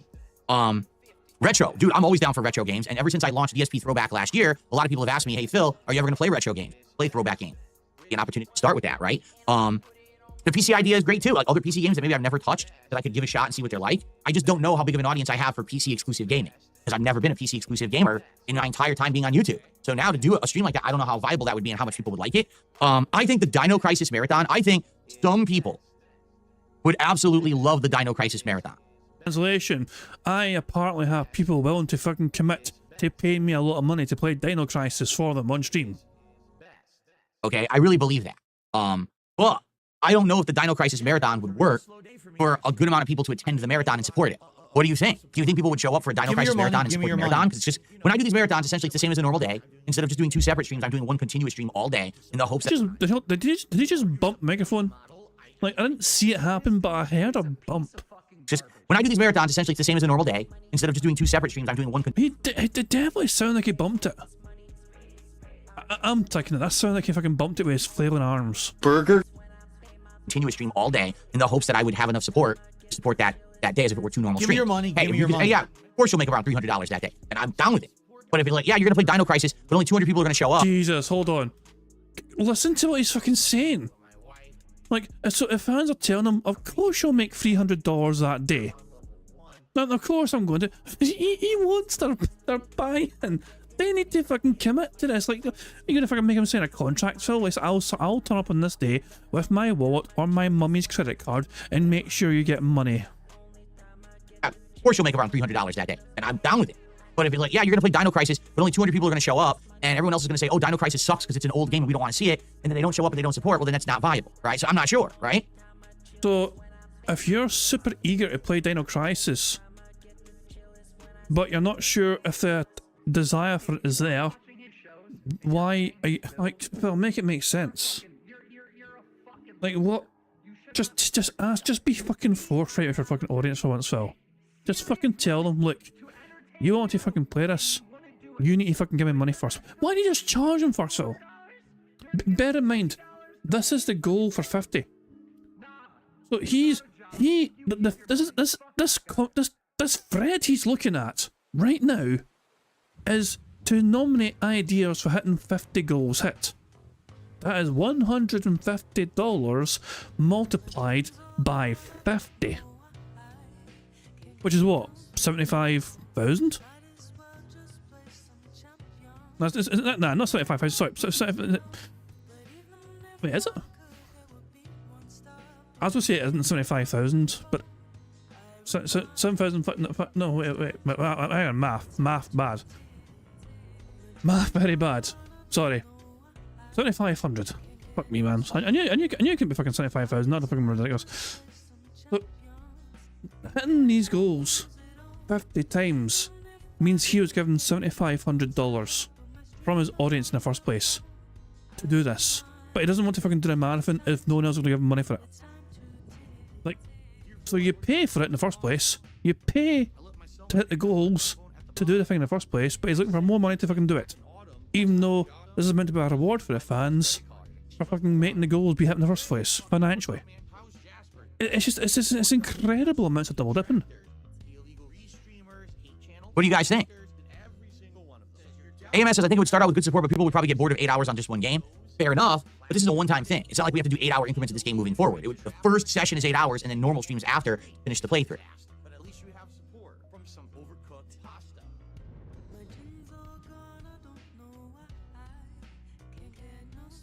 What do you guys think? All right, so how about this? We really need to start talking about this seriously because it's going to happen sooner rather than later. Guys, we're one stream away from hitting 40, and then in about a week, we'll probably hit 50. So we may be doing this marathon by mid-January, which I'm happy for. By the way, I'm excited. Thank you all. You guys have supported me so much in the last several weeks. When we relaunched the whole idea of goals, not being streaks, but instead just hit a goal, add one to the account, do incremental rewards, a lot of people were skeptical. And we now collectively agree this is working well.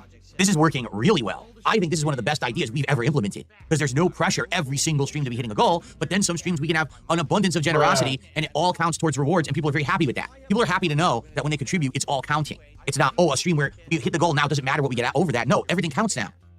How awesome is that, right? So, all right, so here's what we do. Let's continue to talk about this. Over the next, probably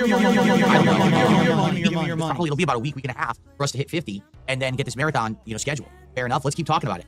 I'm down for those ideas, but I really got to listen to what you have to say. I would say the front runners for me, out of all that stuff, like what do I like to do the most? Probably either Dino Crisis, because that's a game I've never played and I've always wanted to play because you guys told me it was so good. Or probably the retro game. Like that's my taste, but that doesn't mean that's what we have to do or that's what's successful. That's just my personal taste. Understand? So anyway, now in regards to the 50 goals, all right? Thank you. We have one more goal. We lock into this DSP Tries It for Friday. So let's cannot press the beg button anymore, for God's sake. do that as soon as possible. Oh, by the way, I should bring this up too. Just because you hit milestone 50 doesn't mean you don't get a DSP Tries It. You do. When we hit milestone 50, you're getting a marathon and a DSP Tries It live during said marathon. You get a double reward. But you also fucking have to fucking make sure that the fucking thing you picked Phil to do that day is going to get him money. Oh my god, you get a double reward. Wow. Phil gets to stuff his face and fucking do some sort of fucking thing. Oh god, god damn. I love how his dumbass denheads think they're getting like, oh, this is great value for us. Phil's so benevolent, he's so kind and generous.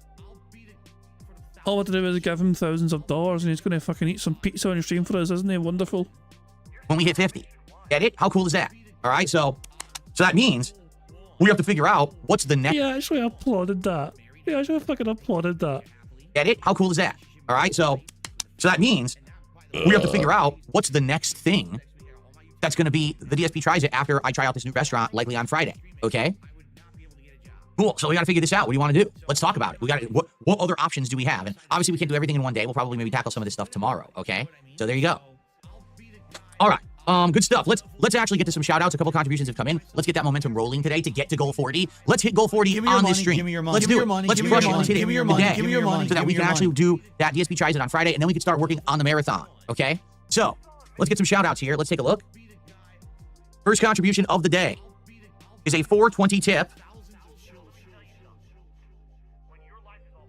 Ever since I went to Windows 11, the way that things work is a little different, and I really don't understand it. Like, all I want to do right now is stretch my window out, and it won't stretch out. I'm trying, and it just won't stretch.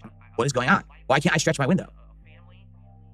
From Lady Charisma. All right, so hold on. Let me do a nice animation for you. Our first, ladies and gentlemen, our first tip of 2025, Lady Charisma. Thank you, Lady Charisma. Because I'm not a Muppet. I'm not here to play a character. I'm not here to pretend that I'm something that So, I'm not. I don't dye my hair. Lady Charisma says the following. To give you a heads up, you can watch short recaps of SmackDown and NXT on YouTube now. WWE uploads recaps of those week's shows. You can catch up on the big plot lines without filler. It's like an 8 to 10 minute video. I can't wait to see your reviews on the change to WWE. It feels like a whole new product. This is back in 2020. I know there will be support. Oh no, I will be there to support if I'm not working during the stream. Cool. And again, I'm not sure exactly when it's going to be yet. As one of Phil Denthead's fucking got a message loud and clear. They're locking in. They have signed the commitment. With this contribution, they have signed the commitment that they'll be there to give Phil money for doing certain thing. Ideally, it makes sense to do it. Like right after Raw, obviously not that night, but maybe the next day. But you know, we got to figure out the logistics of it, and I'll let you know. Okay. Excellent. Thank you, Lady Charisma, for the heads up. Likely for those kind of like recaps, we'll watch that. I feel like doing the Raw recap is the major focus, and then maybe we can briefly talk about the other shows depending on time. Definitely when the big events happen. I guess that's what those are on Peacock. Those are the things a lot of people want to hear commentary on, like what happened at the big event, right? So those are like kind of a must watch. Okay. I received a $1.50 tip. Project Zomboid is a 3D top-down, procedurally generated zombie survival game. Very steep learning curve, but incredibly addicting. PC Day is my vote. I don't think the 8 hours of one retro game would keep anyone's attention. So, there you go. This person is interested in PC-centric marathon. I'm okay with that. I'm literally okay with any of those marathons. They all sound fun to me. They really do. Like, they all sound interesting. You know what I'm shocked at is no one said, like a Dark Souls challenge run marathon, because I presented that. I said, hey, we would like a challenge. I guess they don't fucking care about Dark Souls. You fucking seem to care a lot about it, but no one else seems to fucking care. Running Dark Souls or mods of Dark Souls. No one said that. I mean, we're going to try to do it tomorrow. We got to talk about that in a moment. What mods and stuff to do. We have 2 topics left for today. Topic number 1, I want to reminisce a little bit about 2024. And topic number 2, I want to talk about these Dark Souls mods because I kind of want to start it tomorrow. Okay? Okay. I received a $2 tip. What console should I get? PS5 or Xbox X? What console should I get? PlayStation 5 or Xbox Series X? I'm currently on PC since 2019. Well, first off, okay, the top line consoles, PS5 Pro or Xbox Series X, you really only need those if you're going to play above 1080p resolution. If you're only playing 1080p resolution, I'm not kidding you, the Xbox Series S is good enough. It runs everything at 60 frames at 1080p. The consoles are severely overpowered this gen because everyone's like, oh, 4K, but if you're not playing in 4K, you don't need it, okay? Now, if you think you'll play at 4K, then base level PS5 is okay. PS5 Pro is the better option because you can play 4K at 60 frames per second, at least in my experience. I've tested various games and they're all running well on the PS5 Pro. Xbox Series X will run games at 4K, but not at 60 frames. So it's kind of like the Series S is 1080p, 60 frames. The Series X / PS5 are 4K 30 frames. And then if you want top of the line, 4K 60 frames, you need the Pro. Okay? Now, if you're asking between the 2 consoles what's better, neither is better. There have not been enough console exclusives this console generation for there to warrant a console war winner. I don't think there is a console war winner. I think there have been some great exclusives on PlayStation, like the God of War series. At the same time, if you get Game Pass on Xbox, you're getting an incredible value. You're going to get a giant library of games for a small monthly subscription fee, and you're going to get games new continuously. But you're going to miss out on the Sony exclusives. So, what's more important to you? Is it a bigger game library for cheaper? Is it playing the exclusives as few as they are when they come out? That should be your determining factor. So hopefully that little mini buyer's guide has helped you to make your decision. Okay. Very cool. Who fucking cares? Alrighty. Well, I cover the unfortunate events in New Orleans for DS Politics. I don't know because they're unfolding right now. No one even knows what's really going on with them. Oh, that was horrible. I went and read about that, man. That was horrible what happened in New Orleans. And yeah, like, I don't know, like, yeah. Someone driving into a bunch of fucking people and then shooting people. Jesus Christ, man. It's horrible. Right? You're talking about the person who drove into a crowd of people in a truck and, you know, everyone's wondering what in the holy hell happened. Some people might be terrorism. Until we have information, you can't really say much about it. Well, it's been... The police are treating it as a terrorist act. And the partner of some sort of fucking improvised explosive device as well, which they had in the truck. I don't know. There's still, you know, I don't know the full details yet, but there's still a lot of things being uncovered. It's terrible. Awful, awful thing that happened. And yeah, as far as I'm aware, the police are treating it like a terrorist act, but, you know, obviously that could mean anything, obviously, like, yeah, we don't know.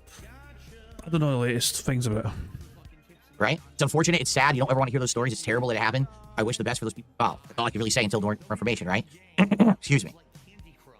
Okay. Is that, I mean, it's a horrible thing to have happened. Is that a topic for politics, though? I guess it probably depends on the motive for why whoever fucking done it in the first place. Was it, you know, like, Jesus, man, I don't know, man. You think that shit, I mean, I'll say, if it's nothing to do with politics, then keep that shit out of fucking politics talk. All right, so ladies and gentlemen, what I'd like to do now is talk a little bit about the year that was. All right, last year, 2024. Here we go. Phil wants to fucking talk about his favourite subject, himself. What a year. Like, holy crap, what a year 2024 was, right? First off, the year started off very uncertain. The reason I say that is because when on paper, when you were looking at 2024 as like a gaming year, you didn't know what was going to happen. You know, we had certain games that were lined up that looked like they could be great. Like for me, I remember when the year started, people were like, oh, what's the games you're most excited for? And I was like, Like a Dragon Infinite Wealth, Final Fantasy VII Rebirth, and what else? I think there's like 3 games. I think I said Elden Ring Shadows of the Erd Tree, or Shadow of the Erd Tree, right? Like that was my big 3 that I was mentioning I thought I was excited for. And then everything else was kind of an X factor. Like what would be good, what wouldn't be good, like no one really knew.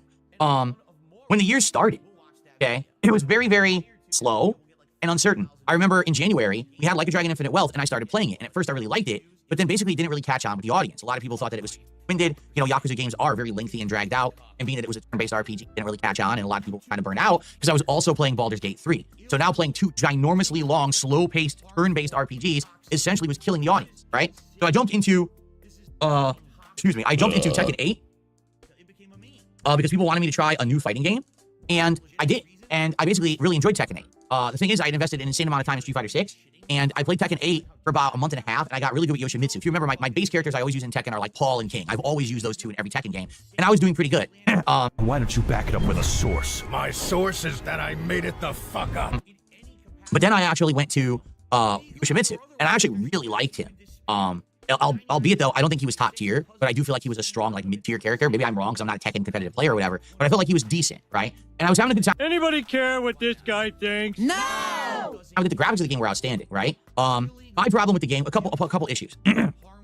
Issue number 1 was definitely some of the connections were very questionable. Okay, I remember the most part the connections were good, but then every once in a while you get that string of bad connections, or they look good but then they're bad, and it could screw you over. But really my issue with the game was that game, when you hit a certain level, you immediately see the giant skill difference, right? Like it's like first you're low and everyone's a button masher, then you get mid and everyone knows some basic strategies around them. And all of a sudden it's like there's this giant steeping climb up, and then it continues. So it's like for someone like me who's just getting back into Tekken for the first time in many years at any kind of a competitive level, it was like, okay, I learned the basics, I learned the mid techniques. All right, time to learn the advanced stuff. Oh fuck, I can't climb, I'm slipping. I can't get up this incredibly steep mountain, right? Basically, you weren't good enough to fucking pursue. You feel like you could fucking steamroll your way to the fucking top levels or whatever, and you weren't good enough to, and you got found out. And that's why you quit playing the game, because you weren't good enough. It was like it was grease, so you're like clamoring to try to hold on, you're sliding down. And the truth is, if I had invested a lot more time in the Tekken, like maybe if I played it 3-4 times a week, 3-4 nights a week, I probably would have gotten really good at it. And why would I lie?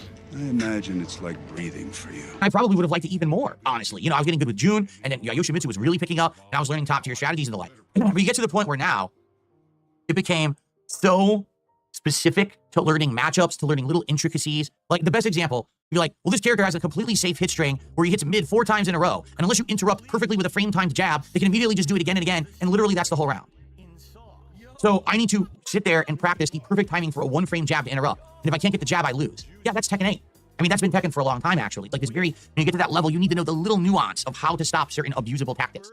And not everyone has that time or desire. And quite frankly, no, I didn't feel like that was going to be worth my time. Especially because as I was playing Tekken 8, after about a month of it, people were asking, where's Street Fighter? And I kept saying, well, I can't play 2 competitive fighting games at the same time.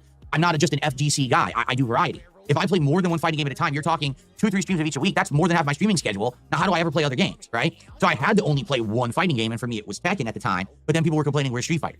So yeah, whatever you fucking say, you fucking dick. I'm gonna share things from the member Discord because there's a lot of things being put in the fucking member Discord. It's like fucking crazy. People are going mental today in the member Discord with fucking their creations. Chase made this. First of all, this looks quite good, man. I don't know. This is bizarre. The strange creature that has been created here. What? I know. What the fuck? It's like, Jesus Christ, man. This is really good. What else do we got? I can't sure. So, Camden Dutchman. The Camden Dutchman created this. Friday the 18th. Lord, what? Hold on a second. Hold on a second here. Did I need to read this stuff at the bottom? Did you add this, or is this part of the original artwork? Get your tips ready, Dave. Big Keys is coming. Is coming.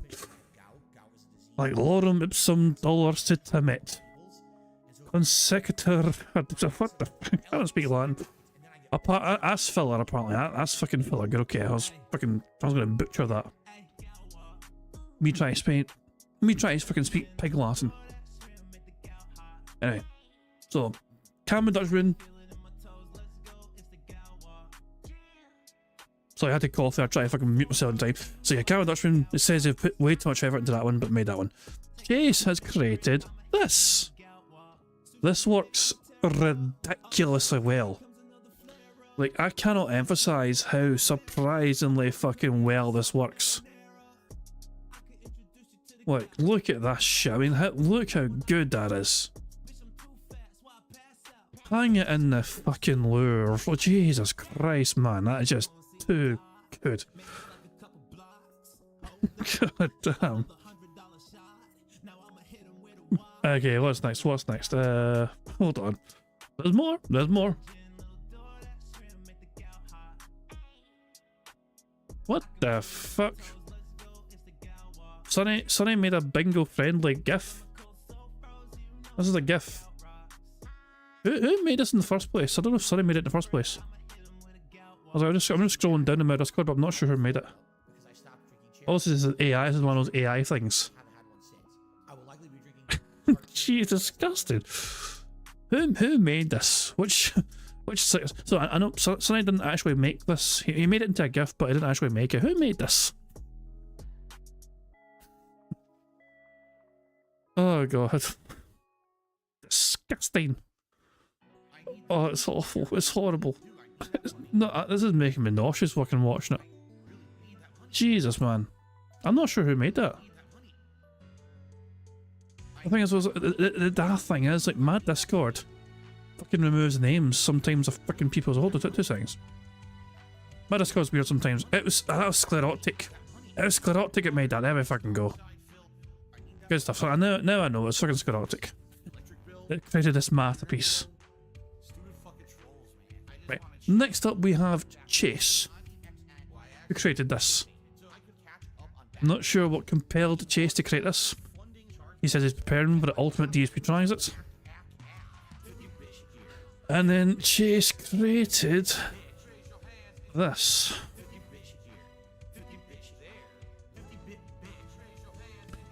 Then I felt compelled to add to it, and did that, a little addition. And Tacozilla with a final work of art, which this is pretty good. Tacozilla. Jesus, man. That works really well, Tacozilla. Like, the attention to detail you put here to try and make it blend. Look at that. That is quite good. Not just the fact that Tyson's knocking him out, you know what I mean, but the attention to detail. Fantastic stuff indeed. Sideways Dutchman. I've just tuned in. I'm just going through the member artwork. We've got all sorts of member artwork from this to that, to that, this awful thing here. This AI generated thing, awful. To that, to the Jesus. All that, and then finally ending on a high, ending on a knockout. Good stuff indeed. Thank you very much, guys, for sharing your creations in the Meow Discord. It is much appreciated. Anyway, let's crack on with Bingo, shall we? That was kind of the catch-22, was I couldn't play one and then the other, and people were then craving Fighter 6 again. So I played it for about a month and a half. I loved it. I had to drop it. What else could I do, right? So then we got into some of the other games of the year. You know, Final Fantasy VII Rebirth, which I liked. The audience didn't. Or Dragon's Dogma. I feel like Phil said King when he was describing tech and gameplay stuff. I'm sorry, but let me rewind for a second, guys. I'm sorry, but I want to make sure Phil said King. About, 3-4 nights a week. I can't climb. I'm slipping. A lot more time. I remember top tier, but I do feel like he was a month and a half, and I got really good with Yoshimitsu. If you remember, my base characters I always use in Tekken are like Paul and King. I've always used those two. King. There you go. I knew he said King. I had a feeling he said King. Burger. Yeah, so there you go. He's talking about King the character in Tekken. I knew I'd fucking catch it. There you go. All I have to do is just rewind like fucking 5 minutes. Let's find where we were. Can't get the jab, I lose. Yeah, that's Tekken 8. Who cares? We're Street Fighter. And I kept saying, well, I can't play two competitive. Who cares? One fighting game, and for me it was Tekken at the time, but then people were complaining we're Street Fighter. So that was kind of the catch-22, was I couldn't play one and then the other, and people were then craving Fighter 6 again. So I played it for about a month and a half, I loved it, I had to drop it. What else could I do, right? So then we got into some of the other games of the year. You know, Final Fantasy VII Rebirth, which I liked, the audience didn't. Or Dragon's Dogma 2, which I was skeptical about playing, but then everyone said I should play, so I did, and then no one liked it. You know, and that was kind of par for the course of last year. If there was an action-based game, people usually liked it, and if it was anything else, slow-paced, RPG-esque, everyone hated it. It was the year of RPG overload. And I'm sorry, I feel like if it was a different year and these RPGs had been spaced out, like if you actually look on paper at all these games, right? Like a Dragon Infinite Well, Final Fantasy VII Rebirth, Persona 3, whatever it was, Reload or whatever the hell it was called. I don't even know what it was called. You know, Dragon's Dogma 2. All of them kind of make sense on paper. But when you have them all releasing within a 3-month window, how on earth is anyone to enjoy them when they're such insanely long, attention-demanding experiences? Each one of the games I just mentioned, at a minimum, takes 60 hours to beat. Some of them take 80 to 100 hours to beat. That's a lot of time investment. How do you juggle more than one of those at once? The answer is you don't. You literally don't. So all these games being out during this time frame, so close, literally killed the market. Again, I explained this to everyone in January of last year. I said, this is going to happen. And everyone said, oh, no, that won't happen. Guess what happened? Literally, the market bottom fell out for RPGs. A game like Final Fantasy VII Rebirth, which everyone thought was going to be a smash hit, undersold and underperformed. What a shocker. You can't just nonstop release the same type of game 40 times in 3 months and expect that they're all going to sell. I said the same thing. I said it's not the genre specifically. It's that there's too much of the same genre. It seems like everyone wants to release an RPG now. I don't know why. What was this? What did you say there? It's not the genre specifically. It's just too much of the same genre. So it is a genre. Release the same type of game 40 times in 3 months and expect that they're all going to sell. I said the same thing. I said it's not the genre specifically. It's that there's too much of the same genre. It seems like everyone wants to release an RPG. So he says that it's not the genre, but it is a genre. Now, I don't know why, but compare that to say, imagine if Street Fighter 6, Mortal Kombat 1, and Tekken 8 all released within a 2-month window. They would have cannibalized each other. There's just not enough time, demand, and money to go around in the market to support 3 AAA fighting games within months. They would have all suffered in sales because of it. And that's what's happened with RPG overload in 2024. Okay? And that was the first, arguably, 4 months of the year, was just this crazy RPG overload. Who fucking cares? So then what happened? I said, guys, I have to stop playing RPGs. I just have to cold turkey cut them out. And a lot of people had issue with that. You're not going to play Final Fantasy VII. You're not going to play Dragon's Dogma. You're completely skipping this RPG and this RPG and this RPG. Yes, I can't just sit here and play RPGs all day. I would love to. I grew up playing RPGs. They're in my blood. Games like the Final Fantasy series, Chrono Trigger, Suikoden, Earthbound, classics, amazing games. Love them to death. But they just don't work that well as lengthy streaming games. Get it? I kid stream maybe 1 every few months, but you can't stream 2 at once, 3 at once. That's insanity.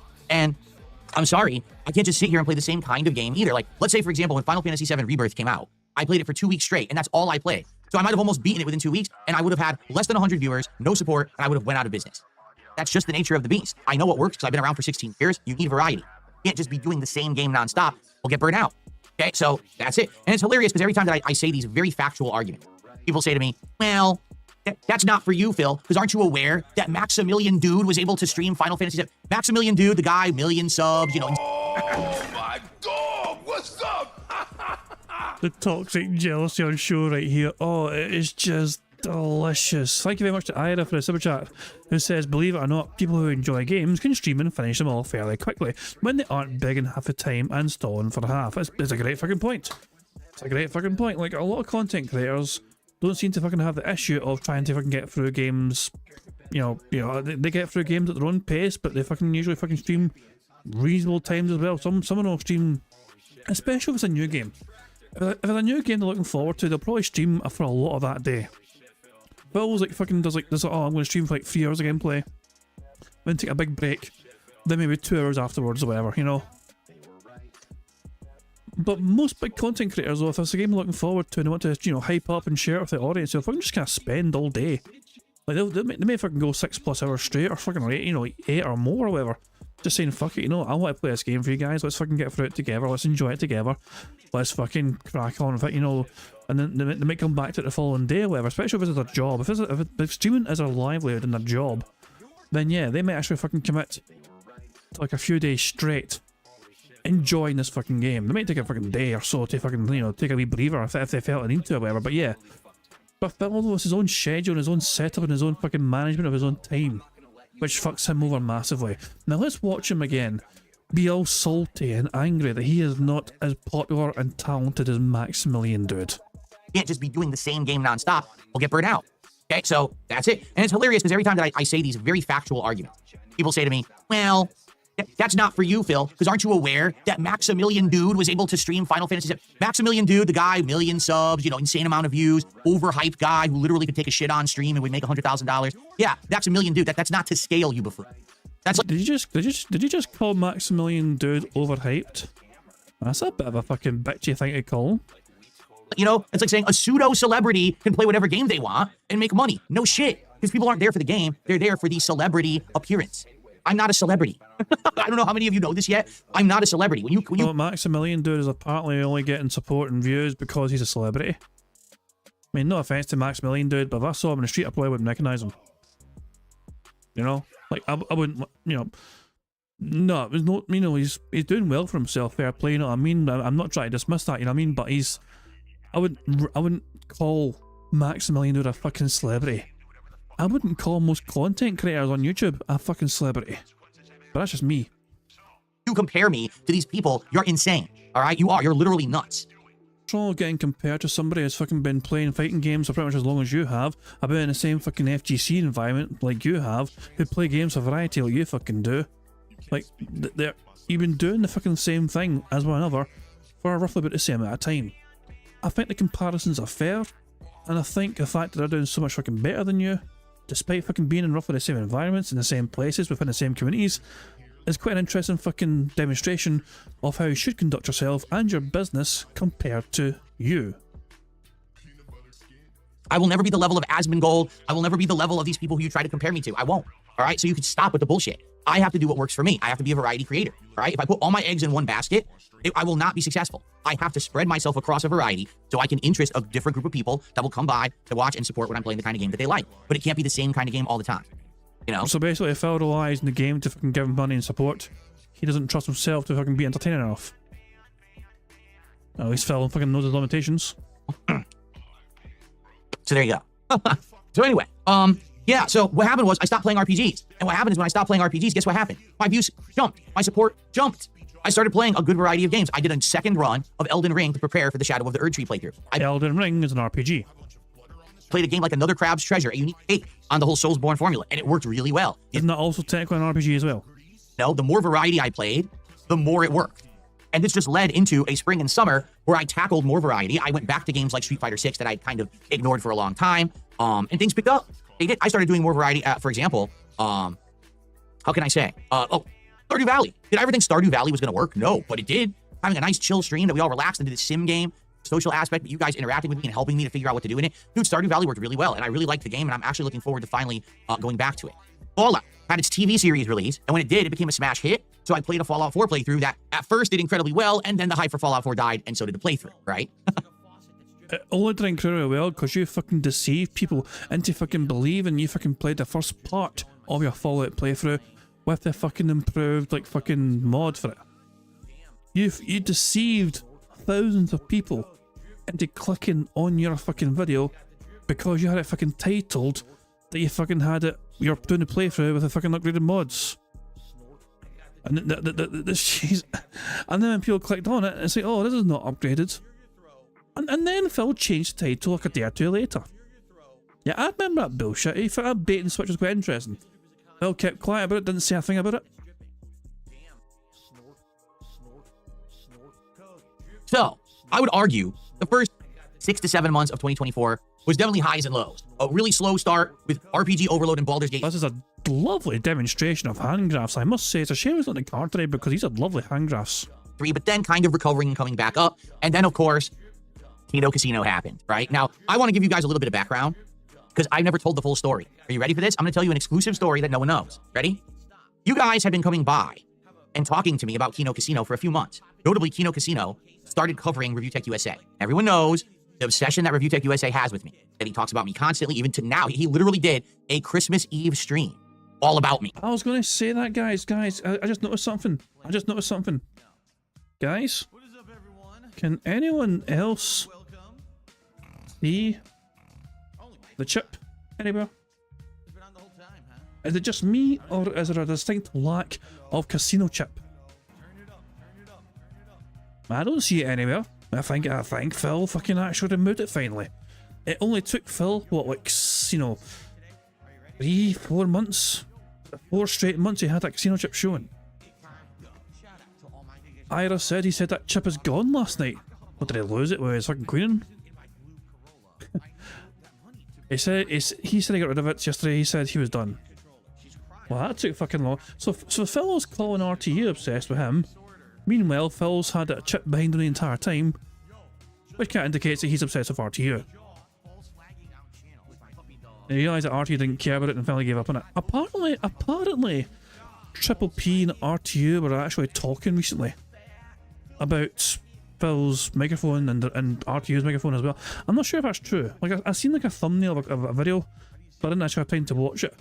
I'm not sure if that's the case or whatever. But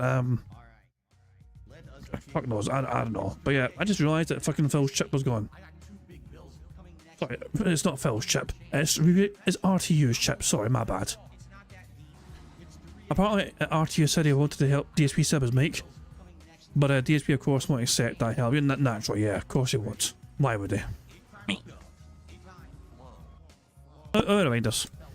And talking to me about Kino Casino for a few months. Notably, Kino Casino started covering Review Tech USA. Everyone knows the obsession that Review Tech USA has with me, that he talks about me constantly, even to now. He literally did a Christmas Eve stream all about me. Totally not obsessive, right? So, Kino Casino, I've been basically talking about Review Tech in a very negative way, and people had asked me, well, have you ever watched their show? Have you heard about what they're saying about Review Tech? They seem to be only people covering Review Tech in a negative light, while you have been harassed by this guy for years, been trying to talk about him and expose him, and no one cares what you say because, you know, you're a meme, you're a lolcow, right? And I was like, no, I don't know who Kino Casino is. I've never really heard of them. So after a few people kept coming by and mentioning them in my chat, I said, you know what, just on a whim, this was like in July. I said, I'm going to check these guys out and see what they're all about. I'm curious because I never venture outside of my comfort zone, ever. I want to see what it is that people are talking about. So I went over to Kick one night and I checked out one of their archived streams. And I started seeing them talk about Rich, and I was like, wow, they are destroying this guy, and they're exposing him for things I don't even know about. Because again, I don't pay attention to these guys. These people obsess about me. It's not the other way around. So who even knew that any of this stuff was going on, right? And then, of course, I watched them make fun of me. I watched them actually have clips about me. They said things about me. They said things about my wife, right? They said all these things. I'm like, man, so they seem to... Oh yeah, when Triple P called your wife a big, fat, fucking bitch. But that's just slight razzing, isn't it? be pretty rough to everyone, right? And the funny part about it is, you know, someone like that, I get it. I totally get what they're doing. I do. And it's entertaining too. Like I was watching it and I was laughing at the show, even when they were making fun of me. And I was like, you know, it's rough to hear people roast you. It is. You can't be Dutchman or canny. Like, it's a gamble. You realise for that sound clip, it's a gamble. It's a randomised Scottish soundboard button. I don't have it individualised. It's a gamble. Welcome! No. No. Come the fuck No. No. No. No. Welcome! No. Hello? No. No. Shut No. No. Is the No. This is the fucking No. No. Shut This No. is the fucking No. Come the fuck Is there nothing And she's a big fucking bitch! Only took like 16 tries. There we fucking go. We got there in the fucking end. There we go. You know, it's still entertainment. It's actually enjoyable. So I got it. I was like, you know what? Here's some guys who they've just started to talk about me, okay? They're just dipping their toe into the bullshit detractor sphere that's around Darkside Film. I'm going to reach out to them. So I did. I actually at first DM'd them on Twitter. Hey, fellas at Twitter, that's help for us. Burger. There we go. 5 in a row. That's concerning. And I said, hey, are you guys the hosts of the Kino Casino show? I want to make sure that these are the right people I'm talking to. And it took a few days, but then actually they responded back. I think it was Ashton who actually responded back first. And he was like, yeah, this is really Ashton from the show. What's going on? You know, I'm surprised to hear from you. And we had a conversation back and forth a little. And basically the conversation was like, listen, I've seen your show. I've heard that you guys are making fun of me, but you're also like slamming Review Tech and all of this. And, you know, just so you know, I'd be open to a conversation to talk about this kind of stuff or whatever. And basically we kind of behind the scenes started having a convo that led to us have a shocking out of nowhere appearance on Kino Casino in August. Now, you guys remember what happened. Everyone told me not to do it. Right here on this very show, I talked to you guys about it. And and you guys were like, no, don't do it. It's another side scrollers. It's another setup. You're going to get destroyed by these guys. That's all they want, right? So it helps beforehand if Phil has fucking agreements in place with him, fucking behind the scenes conversations with him, all that. It fucking it set the foundations, I guess, you know what I mean? Look, to her, I've always said this, Kino Casino did what fucking Keemstar couldn't.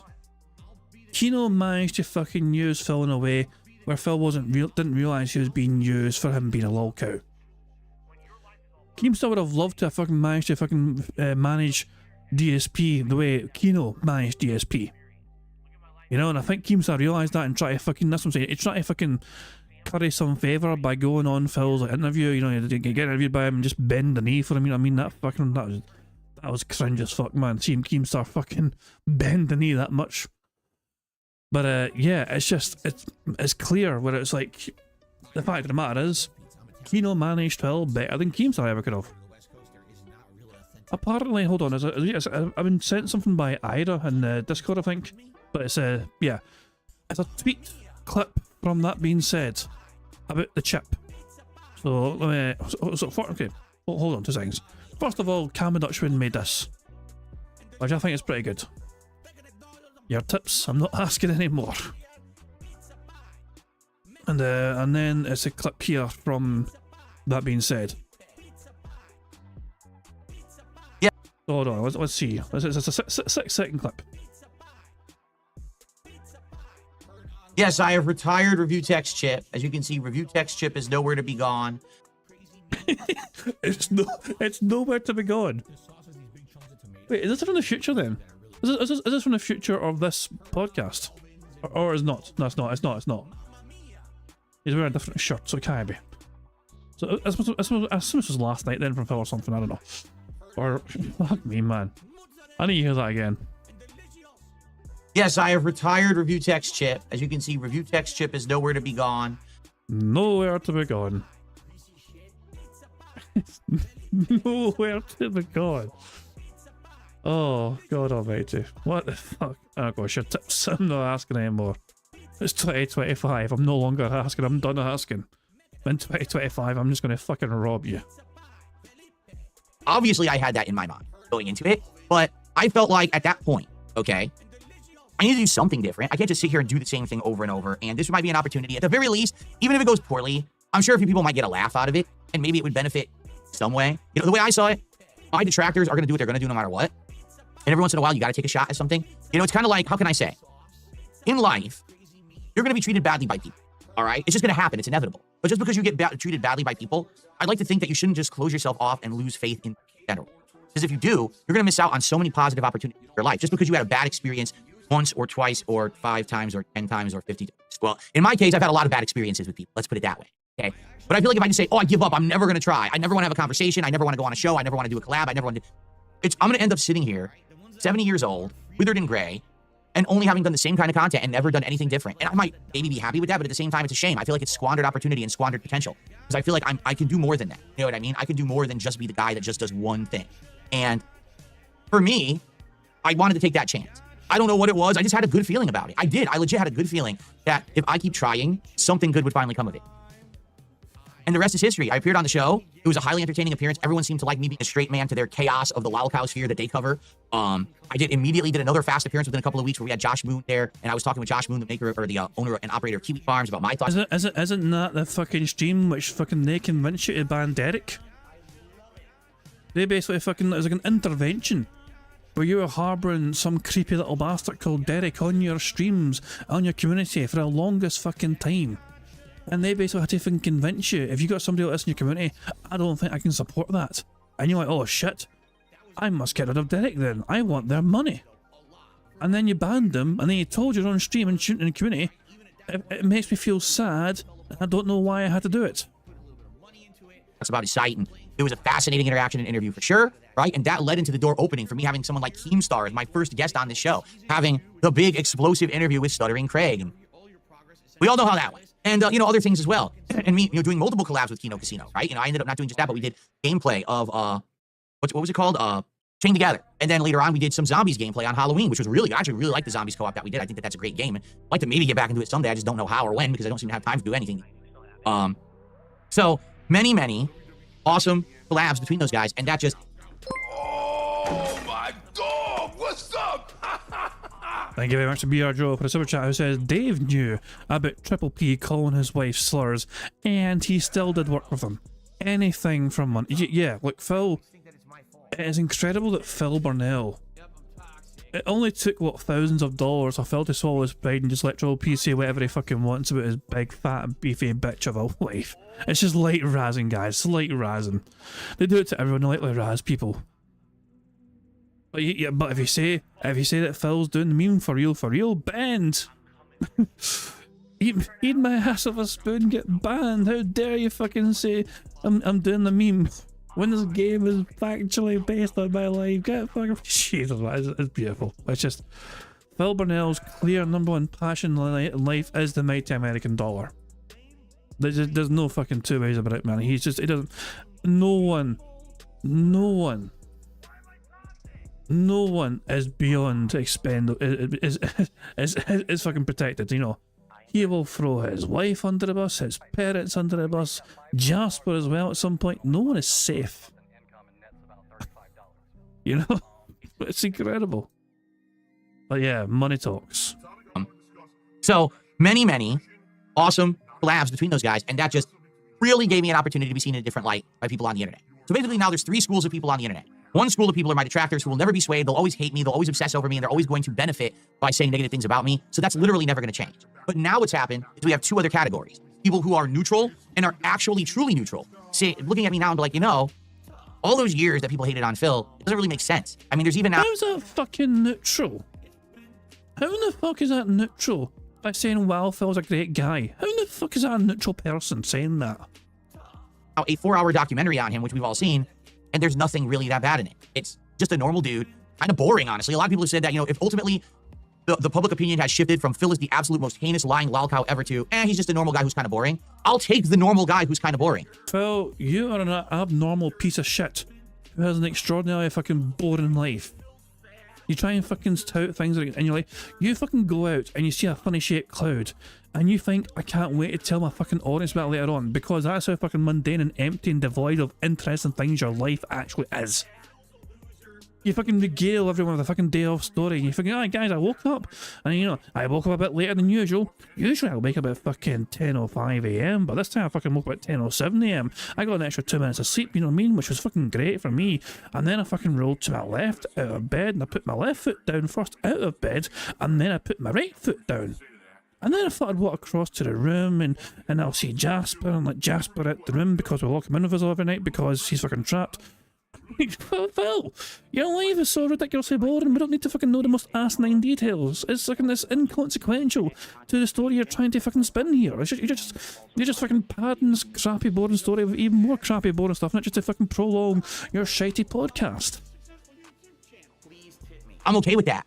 In fact, that's what I've been saying for years. If people would just see me fairly and stop throwing me in with this category of insanely chaotic, horrible lolcow people, and instead just say he's a normal dude, leave him alone, I'm happy with that, because then it allows me to have positive viewership, have a community of people who love what I do and are able to come by and just have that normal kind of positive social interaction. Well, there's nothing normal about somebody who fucking sits on the internet every fucking day begging ridiculously for money, demanding $150 per stream, $300 per day, fucking threatening a fucking audience of fucking stopping the game unless they fucking come by and support, lashing out at the fucking audience for saying they fucking wanted the fucking game to continue, but you said, where's your fucking money? There is nothing normal about that fucking behaviour. It's fucking predatory, cult-like behaviour. When literally most of the internet is crapping on you, you can't have that. You understand? But now, public opinion has shifted to a more neutral stance. And that's all I ever wanted, okay? If anything, because we had the Kino Casino arc, right, leading into me reacting to my own documentary by June the King, it changed everything. It really did. And you might say, well, I don't get it, because Phil, you had very short-lived gains. You had more views and more support and all of that for like 2-3 months, and now things are kind of back to normal. But are they?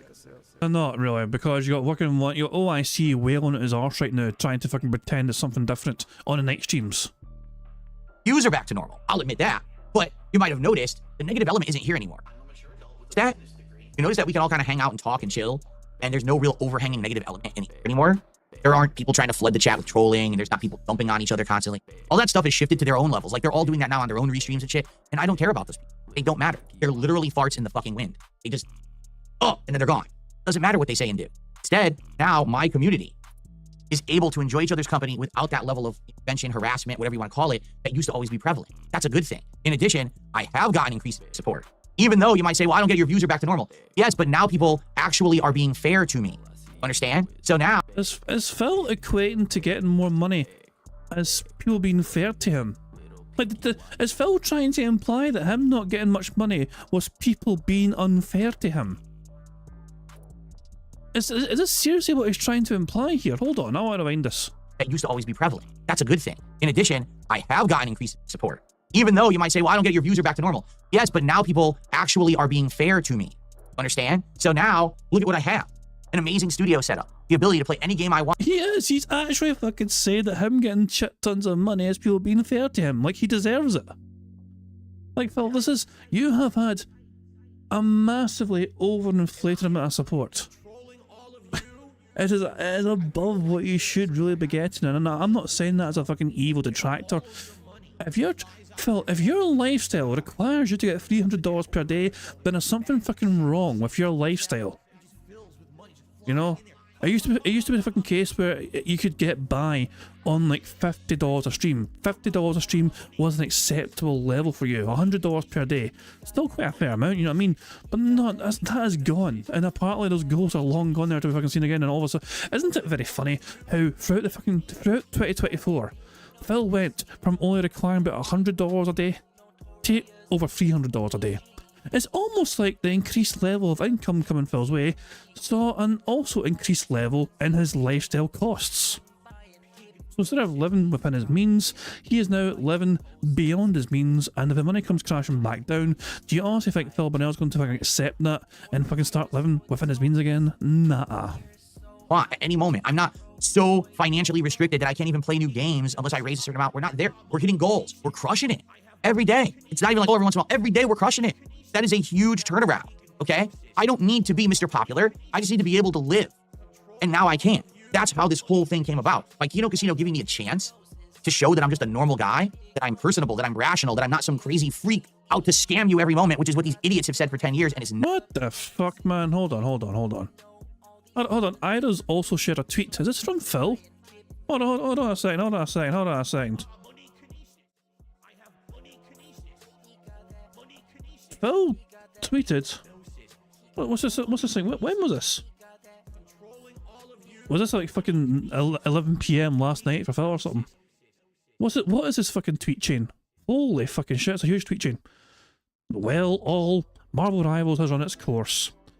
Interest today was nearly dead, and it's the slowest stream I've had in weeks, so we're moving on to either Dino Crisis or modded versions of Dark Souls very soon, okay. And Jimmy Wangler says, love reading the negative comments on these posts, lol. They're so salty and pathetic, it's insane. And C. Doge says, only pathetic thing I see is the aborted fetus of a cuckold. Jesus Christ, man. That's a bit extreme. Oh my. Some of these fucking comments are fucking savage. The aborted fetus of a cuckold defending DSP such as yourself. I love how retarded flag it's like you would be as quiet as a mouse around any person shit-talking Phil IRL. Making fun of you retards ain't salt. It's just funny facts pointing and laughing. And Jimmy's like, who the hell is deranged and stunning enough to bring up a random low view count video game streamer and real life comments? Then Frony gets involved. This guy beat off on camera. He is 42 and begs like a crackhead. The guy sucks at games and is rude to his audience daily. He is smug, dishes it out, but can't take it. It will never be an own to say, but what about you guys who follow a streamer to mock him? The dude sucks. And Jimmy Wangler doing his best to fucking defend Phil to the fucking hilt. DSP blocks on Twitter. The guy scams people and is a shitty person. Just turn it off, dude.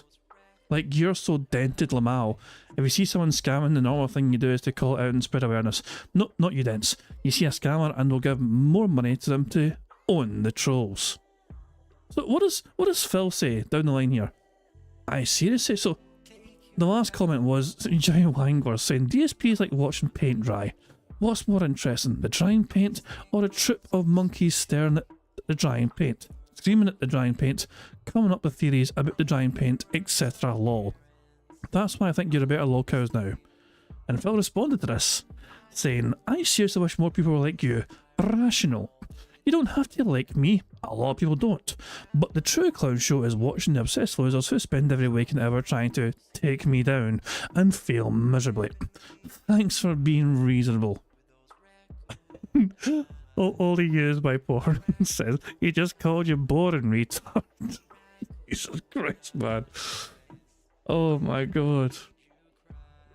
Phil thinks this is Phil fucking clutching at straws to someone defending him. I only found you out after seeing clips of you in Kino Casino, and honestly couldn't believe it until I followed you on Twitter and saw some of the comments you get, lol. And to be honest, I think you're great on Kino Casino because you're a great straight man to the funny man. Okay, that's why Phil said the straight man bit earlier on. When I saw about fucking his little recap on how, the year he had in 2024 and the Kino Casino stuff, he would have seen that bit and he just stole that guy's tweet. He just stole the fucking word in here. I was like, Phil, you're very good at being an example. Fucking hell, man. Oh my god. There's nothing safe from Phil stealing all this shit. Jesus, man. And before we even continue, sorry. Chase has created this. So there we go. Just to keep up with all the latest creations that are being made. Chase has created that. Good stuff indeed. Although, and Morgana has shared a clip as well. Hold on a second. A YouTube clip. What's this? I thought he was popular now. You know, I just want to take a look at this. I've watched this a couple times a day in preparation for this, and it just gets better each time. Just the screenshot of him. Oh, you know, he's feeling it too. I feel, I feel bad. Old boy's getting at it. You know what's the thing too is that what I like about the DSP one is that DSP, he's kind of a dick online. No one could argue that. He's kind of a big baby. So when this happened, I was like, this is awesome. But also, he started joking about himself. It became a good meme. But my favorite part of this video is he tilts his head back, and it's the epic finale, and you can tell he's done. And the day just gets a little better. I know that his day got a little better right there. That's nice. I think it's a nice positive change. You have to have that. And then the best part is at the end, he's like, oh, stream's on. Oh, the camera's on. The camera's been on the whole time, huh? I don't even know. You know, that's what I knew right then and there. I was like, okay, this has gone down as one of the best moments in internet history. It's so good, especially just to be in your streaming setup is just it's fantastic. There's a couple of them. There goes. That's a clip there. Yeah, I think this was made a year ago. To be fair, this was like a year ago. This was made, I think, 27th of August 2023. Jesus, man. There we go. That was before the Kino Casino redemption arc. He's popular now, don't you know? Everyone loves him now, don't you know? It's only a small number of multiple thousands of detractors that find him, to a lol cow. Apparently, the rational, normal person thinks Phil's just a normal, boring person. Not true. Now I can just be a normal content creator. It's all I ever wanted, and I feel like I do deserve the amount of effort and dedication and determination and work that I put into this. I feel like I should at least be able to be treated like a normal human, and I'm glad that now that's happening. Why should you be treated like a normal human when you fucking dehumanize anyone that fucking says anything critical about you? I mean, that doesn't seem fucking fair, does it, Phil?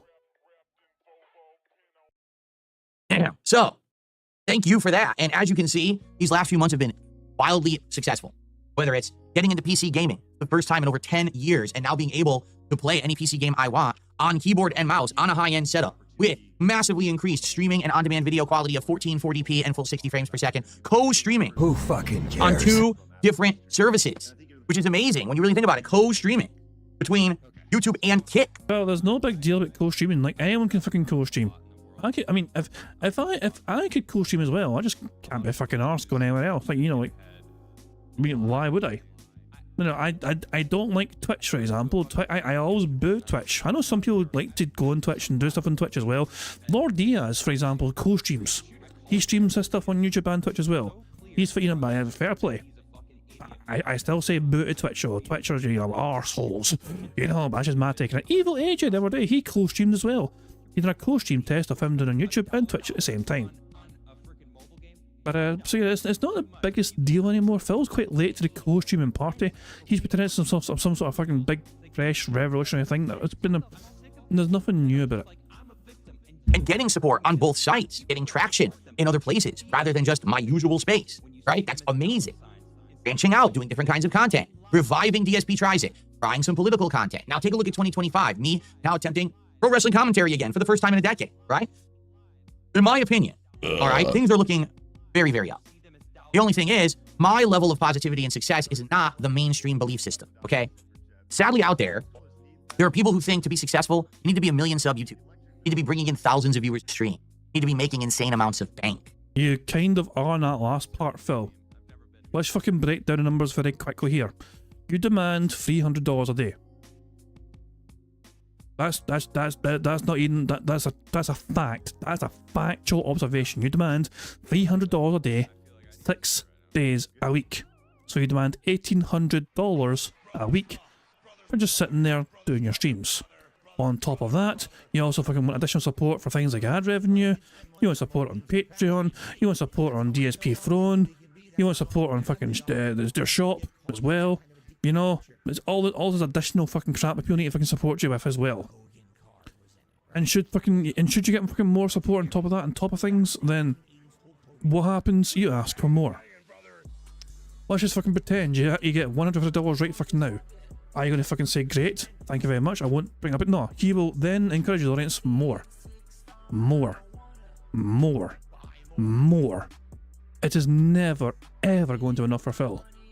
And he's fucking painting it as some sort of... The more goals we hit, the better the audience get rewarded. No, the more goals hit, the faster Phil gets to fucking eat a burger. And the fucking faster he gets some fucking money off his dead heads. And the faster he gets to fucking pretend... Like, the fact that he was dismissed, so the 50... Again, I'm going back to this community post he made, trying to get ideas for what to do for 50 streams. Right? And the fact that he was dismissing things like, I'm not going to do a fucking charity donation fucking thing, whatever, that's no, why would Phil Burnell? He can't afford that, apparently. You know, no, Phil's a charity, of course. He's always been the fucking charity, you know?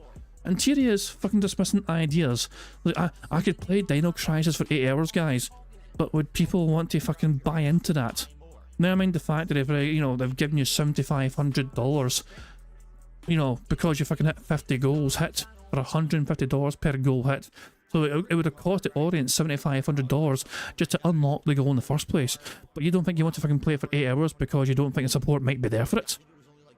So they've earned the reward, they've earned the event, but you might not fucking do it because you want a guarantee they're going to turn up to the event and also give you even more money for it.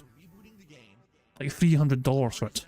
Otherwise you think it's a waste of time to reward them with this $7,500 goal.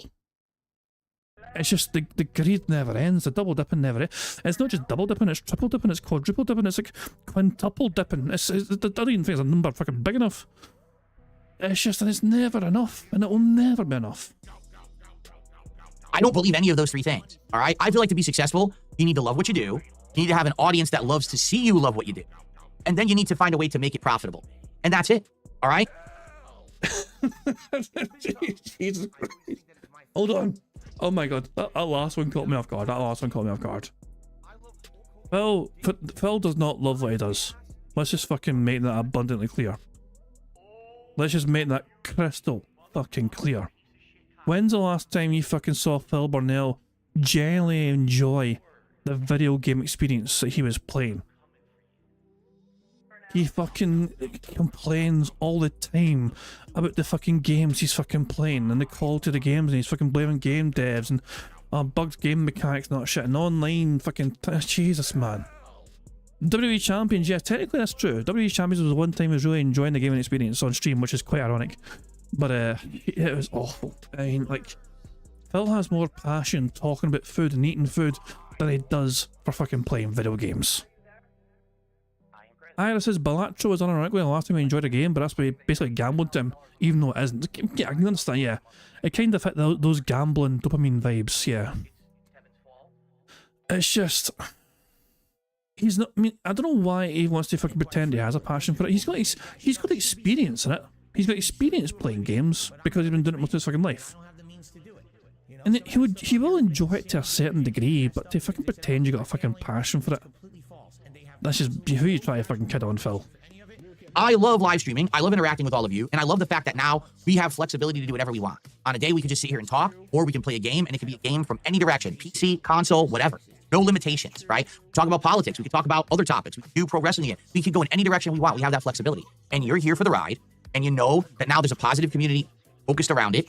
that we can now support each other. We can have great social experiences. It's okay to like DSP again. It's not, oh, now you're an idiot because you like DSP. It's okay to like DSP again. No, Phil. Anyone who openly is liking you and the things you do online, I will point and laugh at them. Like, they're still, people are free to like who they want on the internet, you know? If people actually enjoy Phil's content, you know, fair play to them. Jade, for example, absolutely loves Phil's content. Isn't that lovely for Jade? Each to their own. I'm still going to point and laugh at him for fucking liking Phil Burnell. But I fully encourage him to like whoever he wants. I'm still going to point and laugh. The only people saying that are my idiotic, very obsessed detractors that no one cares about. The funny part is they have become the lol cows and they don't realize it. Thousands of idiots cannot look in the mirror and understand that they are now object of ridicule because they are the obsessive losers here. I am not the heinous villain they made me out to be for a decade, and no one believes that anymore who has a rational mind. So we are free to now enjoy each other's company and enjoy new kinds of content, different kinds of fun, and not have to worry about any of their bullshit. How long has it been since I've directly addressed any of them about anything they've said about me? I don't need 2 days ago. 2 days ago. Literally, it's fluff. It's garbage. It's hey, another thing to say negative about Phil to try to make a buck today. Go ahead and make your buck. You're irrelevant. And the moment that I turn the camera off, you die. Get it? You just die on the vine. Done. Nothing else to sustenance. So there you go. I'm happy with how this last year went. Seriously, I had a great time. Really, a really great time. And I hope that you guys have enjoyed it as well. What a year. We started off slow. We started off pretty negative in the gaming industry with how things were going. And then what a turnaround in the second half where now it doesn't matter if games are bad or not. We have more than enough to do. Like, admittedly, let's be honest. Right now, there's not a lot going on in gaming. But I'm super busy. I've got 2 major playthroughs, a bunch of multiplayer games, chill indie games, chill relaxing late night streams. We've got new content coming up, year-end series, all kinds of stuff going on. I'm a busy dude. I don't need to have a bunch of big AAA games to support me and have my content be successful anymore. I can just do whatever I want. I love that freedom. I love that creative control. I really do. So thank you so very much for that. I really do appreciate that. And I thank you all for what I would argue is probably one of the most determined, dedicated, loyal fan bases I've ever seen on the internet. You guys who are still— fuck off. Fuck off. Phil, you banned Derek because Kino Casino threatened to withdraw support for you, and he was fucking dedicated and loyal to you. Derek was loyal until you said, okay, I've got to say bye to you now, Derek. The internet is telling me that my new best friends tell me I need to say bye to you, Derek. I've got to fucking cut you off. Bye, I'm going to ban you now, Derek. I don't want to fucking hear a thing. He has no concept. Jesus, man. Remember, I just want, so he's talking about how fucking, how dedicated his fucking fan base are. He had to be essentially blackmailed by Kino Casino into fucking banning Derek. Like, they were literally saying, look, we can't support you if you have Derek in your community. And that made Phil panic. I was like, shit, okay, where's the ban button? I'll ban him right fucking now. Okay, he's gone. I don't know why I've got to ban him, but okay, you guys say so. That is, you know, let's look at Phil's community. Oh, Darziak. What sort of fucking wholesome things is Darziak, the moderator, into? Oh, wait a second, he's a fucking, he likes to be a dragon. He likes to, oh god, he's quite the pervert, it seems. still here, you stuck through it, man. You really did. And finally, like I said a few months ago, we have come out the other end of that tunnel. Yeah, absolutely we have. There's no reason to worry about the future. We're in a good position. As long as you guys keep coming by to hang out with me every day and we have fun together and you support that fun, we're good. Doesn't matter where the game. There's a fundamental thing, and you support that fun. You guys need to support that fun. Industry goes, doesn't matter. None of this matters. We're good. You can have a great time every day, enjoy each other's company. And that's all I care about in 2025, man. Now, not to say that, oh, that means that you sit back and, you know, now everything's just roses and unicorns and rainbows. There's going to be challenges. There's going to be things that are going to be, you know, hurdles to jump over and more mountains to climb. I'm sure there will be more adversity to face. Life is like that. Whenever. So Joe Badger, I like. I've thought about the same thing myself a lot of times, Joe Badger. About, you know, if like, can you imagine if there was some incredibly mass-coordinated effort to ignore DSP for like a week? Can you imagine a whole week of like not a single detractor did anything DSP related? You know, and like what would happen to Phil? I'll tell you why it won't work for two reasons. Okay, one, let's be honest here, not every single detractor is gonna be on board for that. You're gonna have one thinking, oh, great, you know, no one else is doing it, I'm gonna fucking make bank. I don't know, someone may fucking think that, you're great, you know. I don't know. Phil has relied on the detractors and the fucking buzz that they create about DSP to fucking still maintain some relevancy to this fucking day. If the detractors fucked off for a week and just ignored Phil for a week, what would happen? Phil would have a quiet week for one thing. I'll tell you what exactly will happen. If the impossible scenario happens where the detractors agree, okay, no DSP for a week, he'll have far less support as the week goes on. Okay, that's one thing. He will be tweeting about it as well. You can guarantee Phil will talk about detractors and like, oh, they've all gone, and like he will be. It'll be like him reaching out to them to try and get attention. He'll be fucking doing his best to try and get the attention of detractors because he will definitely mention it and bring it up because Phil needs the detractors to maintain this victim narrative. Here he is, fucking, you know, cultivating his little community of dentheads here in his fucking chat. Saying, guys, it's a battle. You guys have persevered. You don't need to be ashamed to be a DSP fan anymore and all that shit because the internet's given us a second chance and all that shit. He has done his best to fucking portray this thing where he is defending his community against the evil, dirty detractors who mock them on a regular basis. You know? If the detractors all just fucked off for a week, Phil's victim talk wouldn't really fucking have much weight to it because the detractors aren't there. You know? So who's the boogeyman now for Phil? Who is the big bad evil? You know? So it's an interesting codependency. We require Phil for content and he requires us for relevancy. Whenever you feel good, all of a sudden, adversity comes and smacks you right in the face. And it's all about tackling each thing as it comes and continuing forward positively, all right?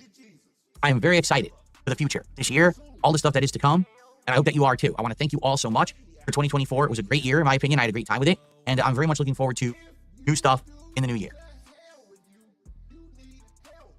All right. Cool. I received a Well, that's a clip. $2 tip. Excited for frequency tonight. Let's find the dang killer. Yeah. So now let's briefly cover the schedule, which is going to lead us to our next topic, which is actually that tomorrow I want to play mods in Dark Souls. But honestly, I don't know if we're going to be able to do it. We haven't talked about it enough to really set it up yet. Oh yeah, I got a spoiler alert from fucking Sunny ages ago about him and, you know, buying mods. I think Phil actually bought mods for Dark Souls. That's gonna happen on stream. I warned you all. I warned you motherfuckers. That's gonna fucking be the stream. I told everyone he's gonna be sitting on stream, having his handheld, trying to fucking get the mods installed. Yeah, well, apparently that's what's happening later on in the stream. Him buying mods. Also, I realised that I'm behind Phil by a whole hour. A whole hour. Holy fuck! Yeah, I'm behind by a long time. I really should get on with things and stop pausing. So maybe we can't do it tomorrow. Maybe we got to like postpone it to like Friday. Because the whole idea was that we were going to talk about it, and now we have like 20 minutes left. Eska, how are you? 37-month member says, Happy New Year, Phil. Here's to a prosperous year, and you as well. Thank you so much, Eska. Speaking of which, let's get some support, guys. We're $9. Oh, you bitch. Give me your money. $9 of support after an hour and 15 minutes of the podcast. Let's get some support going. Let's get some super chats. Let's get some subs. Let's get some memberships. Let's get some tips. Let's get some stuff up on these question marks off the freaking leaderboard. Let's get it going. All right? Let's do it. All right. Anyway. Nope. So yeah. So the one thing that we kind of have to talk about is these mods for Dark Souls that I'm interested in trying, but I don't really know what to get or do. Oh, so him move. So he didn't actually bump the mic earlier on. It was just him using the mouse on that desk. Because you can hear those bump sounds now. Because yeah, oh God's sake, I might need to untick mic bump because he didn't actually bump it. It's just him using the fucking mouse on that desk. I've gotten tons of suggestions. So yeah, I feel like I need to untick mic bump. Yeah. Can I just type in Dark Souls? Nexus Mods website. How has one of his dent heads not told him about his megaphone yet? Cutting out so many words, especially when he talks quieter. Ooh, Phil has a whale. Phil has a massive whale in his chat today. Skiznillet gifted Phil 10 members earlier on, but now he's gifted 50. So whoever the fuck Skiznillet is, they are wailing like crazy on DSP today. So there you go, Phil having all this amazing support, you know, I'm guessing that'll guarantee the goal being hit and all that shit. Phil's going to be eating burritos on Friday, hell yeah, brother. So basically, I've gotten all kinds of different suggestions when it comes to like what kind of mods I should get if I'm going to do a Dark Souls run on PC. So just to go through a few of them, because I've gotten people who bring me guides and emailed me and stuff. So here's some suggestions that I got. So there's a version of Dark Souls 1. It's called Prepare to Die Again. And what it is very similar to the Scholar of the First Sin version of Dark Souls 2, where it kind of changes the game a bit to make it more challenging. All right, that could be a possibility. There's a thing called Daughters of Chaos. This is a mod that drastically changes the game and gives you kind of a fresh experience. But then there's another one called Age of Sunlight, and that's kind of the thing is as well, people are saying that's got to be an Argentinian membership. I don't think it is. For one thing, they've not banned them. Like the members are being given it one by one, and it's not been stopped or slowed down at any point. You know what I mean? They were Phil, so he getted 10 members earlier on the channel, and he didn't assume it was, you know, Argentinian either. Like, he seems to trust the source, put it that way. He seems to trust the source of who this is. Like, usually if it's an Argentinian membership bomb, whatever, you know what I mean, and Phil knows, you know, or suspects it, he will ban them quickly, and it'll stop gifting it to members. But no, he is, he's definitely trusting this particular source for whatever reason. So he, but, you know, I guess the person who's doing it doxed themselves so Phil knows they're not Argentinian. same thing as Daughters of Chaos, but it was another take and it's a newer one. Now, I haven't played either, so I don't know. Should I do one of those? There's actually also a couple interesting graphics mods that are available. So, I don't know. Like, what should I do? If I were to play Dark Souls, should I do a randomizer? Should I do, like, for example, Age of Sunlight? Yeah, what should I do? What do you guys think? What would you want to see out of a mod of Dark Souls? Would you want a complete random run at the game where it's like random items and random enemies? The thing is, that might not pan out to be a full playthrough. Maybe a few hours and we can't advance, right? Who fucking cares? Macho Claw. You want Macho Claw in Dark Souls? I don't know about that. Oh, excuse me.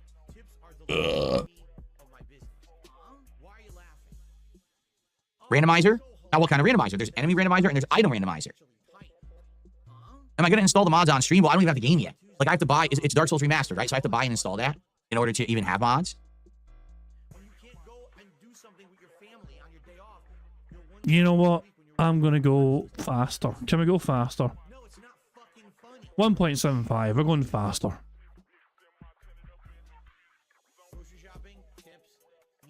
See, now someone like James says, stick with just the graphical mod and do a run with no armor or a weird weapon. Use a random number generator to pick the randomizer for true randomization. There's not that many randomizers. There's only a couple. Like I said, there's enemies and there's items.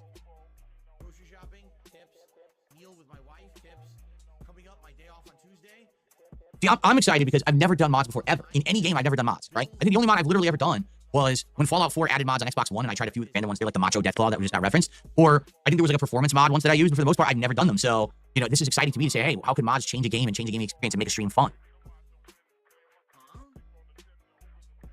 Skyrim mods? Yeah, if I remember. I'm trying to remember the Skyrim stuff, but I don't remember what it was, honestly.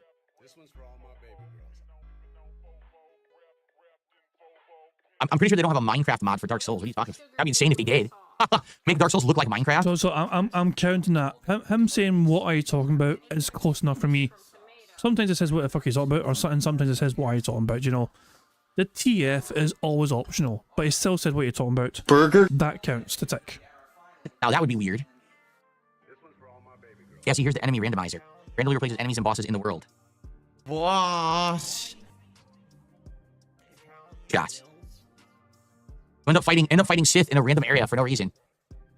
Oh my god, Nito. Where is Nito? Why is he there? Where are they right now? Why is Nito here too? Why is regular Nito showing up a million times? Oh god, isn't that the last boss? Where is he? Where is he showing up? I don't know what this is. I can't even tell what this is. Again, they just keep showing Sith in random areas for no reason. What in the holy hell is this mess?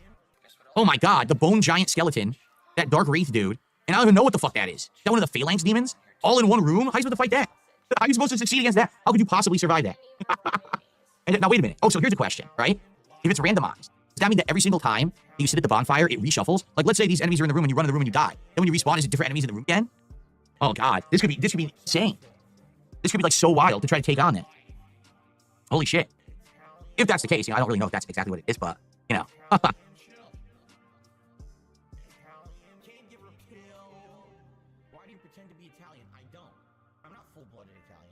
The one you played randomized at the start of the run, but not every spawn. Ah, okay. Read.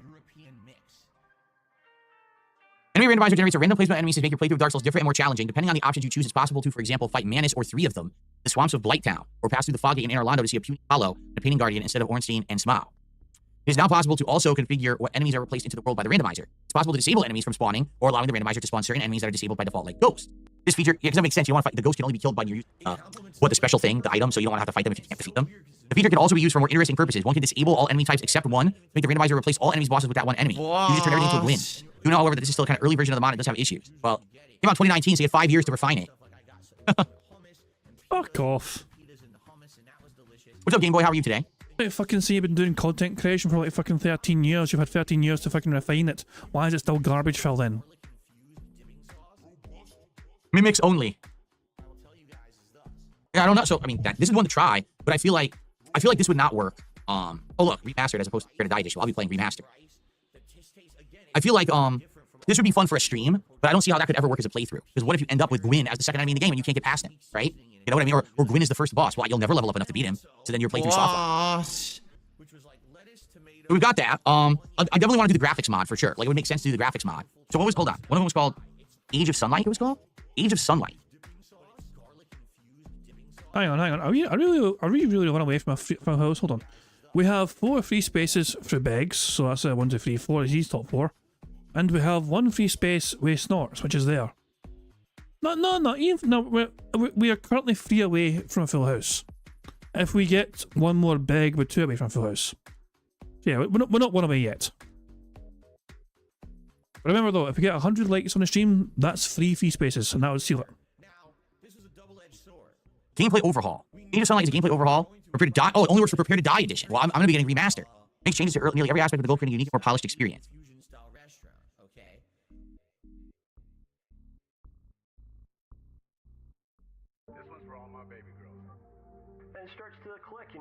Well, that's the version for Dark Souls Remastered can be found here, so it does exist. You can get it for Dark Souls Remastered. Okay.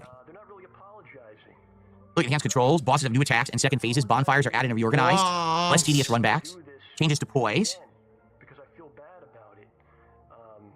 streamlined process for upgrading weapons. You only need 1 boss item, like a specific item to level a boss weapon instead of trying to get to plus 10. That's interesting. Farming is less tedious. New weapon spells. Oh, that's cool. That's like a whole new game. Ensure you're playing offline. Fuck off. Ah, fuck. Sonny has kept it in. Sorry, hold on 2 seconds. Sorry, I caught me off guard. Sonny has gifted 10 members. Sonny, you said you were going to try and stop buying to win. I seen your wee message earlier on the stream, Sonny's like, I'm going to try and commit to not spend, buying bingo wins. We could have got it naturally, Sonny. We could have got it naturally. Oh my, but thank you anyway. Sonny has gifted 10 members to the channel. Congratulations to the following people for getting the membership. Congratulations to Silver Cyborg, T-Linget Soldier, Mr. Jinx, Beer Guy 177, Not a Fox, Evil ADR, Mr. Gore Howl, Joshua Huff, I Bestest Boy, and finally Mathdet Egypt. So congratulations to you 10 for getting a membership, and make sure you thank Sonny for getting a membership. I would like to believe that I Bestest Boy is a dog. I know they're not a dog, it's a person, but I read that username, I Bestest Boy, and I just think to myself, that is a good dog who has become a member of my channel. Because all dogs are the best, but I just see that name and I think that's a good dog. Thank you very much, Sonny, for captain 10 members and all that shit. There we go. So that gives us so that means we're 1 away from a full house as things stand. Jesus, man. The things, yeah. I think I can unmute it there. There we go. So yeah, there we go. You were the last person to get a membership. I'm after you just click, holy cow, membership. That's thanks to Sonny. Sonny gets the memberships. So there we go. What does that mean for bingo? I think I fell Beggs 1 more time with 1. Let me just confirm that. 2 for the full, for the 2 free spaces there for the members right there. And then we have 1, 2, 3, 4. And then, yeah. If Phil begs 1 more singular time, we win. Or if he does anything else in the card, we win. To avoid being soft banned.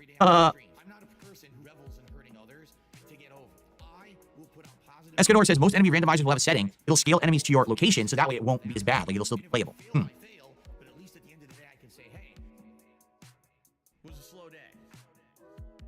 So when is it starting? I said I was going to start as early as tomorrow. But if we really need to work through this and figure it out, like I need to buy the game and install it, and then we need to get mods and install them for what we want to do. And we don't have time. We have like 5-10 minutes left on the show today, so there's no way we have time to do it today.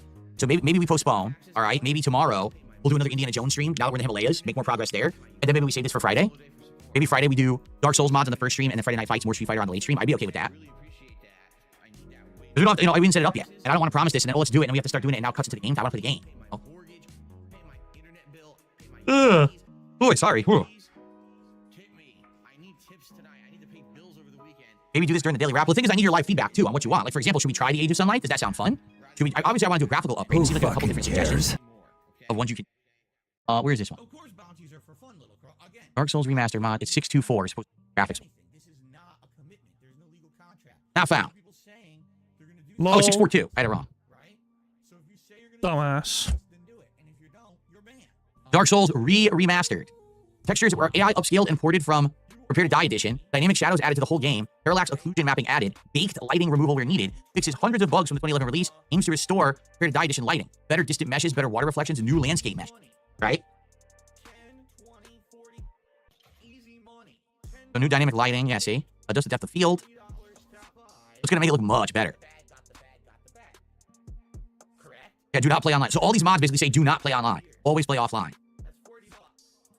Generally, it is dangerous trying, you can't really play these mods online, especially because, like, the mods are for single player use, it will cause a conflict and potential issues if you're trying to play it online with other people who don't have that mod.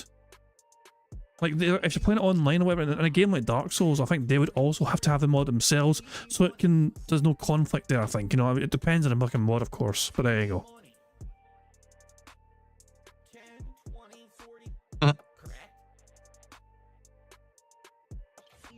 Happy New Year, Lecturer. Lecturer came into the stream and just said, King Jad, and I just like, Lecturer, which I can buy too, I'll say your name as well.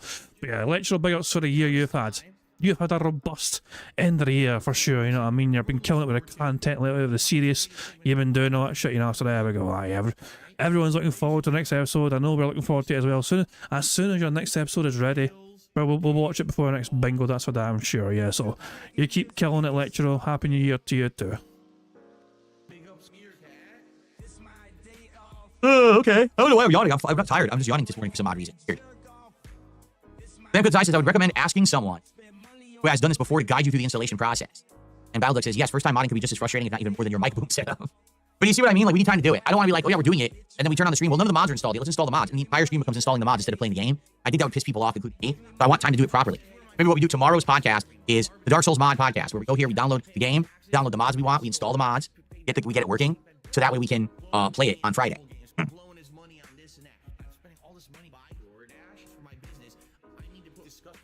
What the fuck?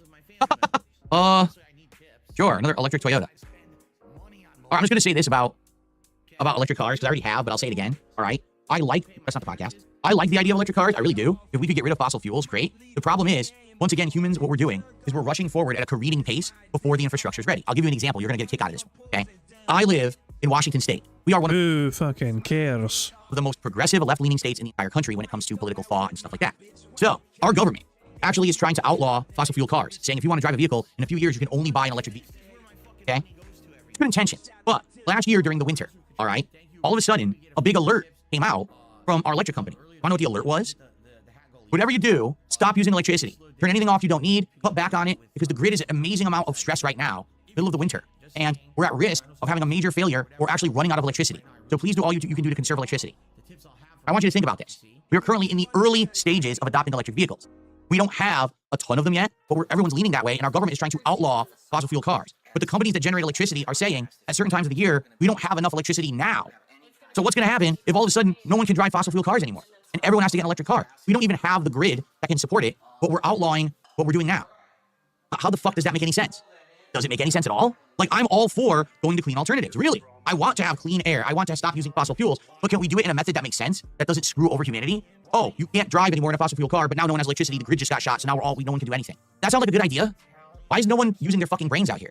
Why are everyone's with emotion? Oh, the earth is being destroyed and all that. So let's just outlaw everything. How about we rationally tackle the problems in a method that we can do it step by step in the proper method? I don't care if by 2060, 2070, all we drive are electric cars out here, but let's improve the grid first so it can support that level of electric use and drain.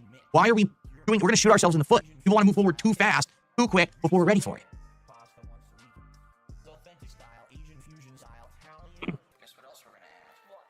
I know people are like, DS politics return. Well, it's just something that's a pet peeve of mine. Yeah, like I said, it reminds me of when I moved out here, okay, in 2014. So I lost my health insurance that I had when I lived in Connecticut because I left Connecticut and I was moving to Washington State.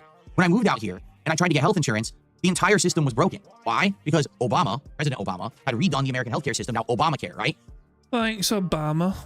That's great. More people can get health insurance. It's less expensive. It's free for some people who can't afford it, etc. Except there was no infrastructure. So I'm not kidding. I moved out here and I contacted the people to get insurance. I filled out the forms. I sent them in. I never heard back. 6 months later, I contacted them. What happened? Do I have insurance? No, you don't have insurance. What do you mean? I did everything that I was told to do. I sent you everything. Oh, well, the form just sat in this queue. And why did you wait 6 months, you dumb bastard? Why did he just wait 6 months and just assume? No, you don't have insurance. What do you mean? I did everything that I was told to do. I sent you everything. Oh, well, the form just sat in this queue, and no one really prompted to look at it. So it's a good thing you called us today. Now we'll start taking action on it, but we need more information from you to qualify. Why didn't you tell me this 6 months ago? Because we just weren't set up. We don't know really what we're doing. I'm serious. Why don't you back it up with a source? My source is that I made it the fuck up. That's what happened. That's what I was told. So if I gotten sick, if I'd broken a leg or anything, I would have had no health insurance and I would have not been able to get care. Or I would have gotten care and received an insanely high bill for medical care that I wouldn't have been able to afford and would have been Kind of shame you didn't break your fucking leg then, isn't it? Oh well. Financially ruin it. But Obamacare, let's rush it out there. But there's no infrastructure for it. There's no one hired to handle it. People are going to be submitting for it, and their applications will sit in a queue for 6 months, and no one will look at it. Who cares? Just launch it. I mean, also, this is one of the things that, you know, also Jimmy Carter has been kind of, you know, he died, you know what I mean? So he's fucking been in the news, you know, and going through the things that he wanted to do.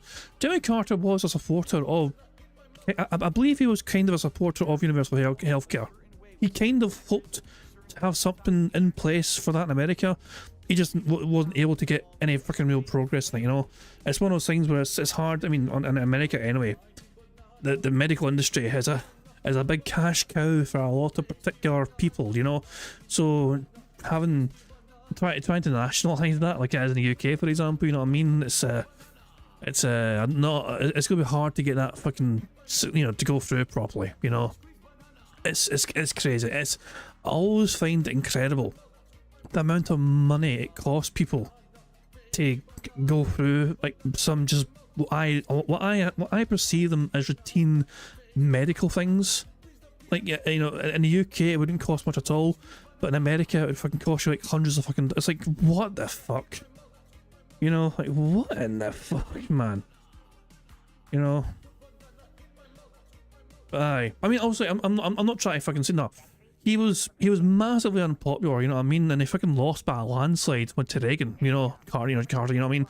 That's, you know, say the country as well was going through a rough spell. It wasn't like the worst inflation at that point in time anyway, and it was like, yeah. So yeah, Carter, for as well intended as he was, he couldn't fucking, you know, get the things done that he needed to get done, and also Reagan by a massive popular wave was voted in instead. And so yeah, no, well, that's obviously less. But yeah, as a human being though, he seemed like a lovely person, you know what I mean? And obviously, yeah, he obviously, I mean, I'd like to believe most politicians do at first have good intentions to do good things, but I think just the position kind of corrupts people, and money corrupts people, and time corrupts people, and influence corrupts people as well over fucking time. I know it's hard.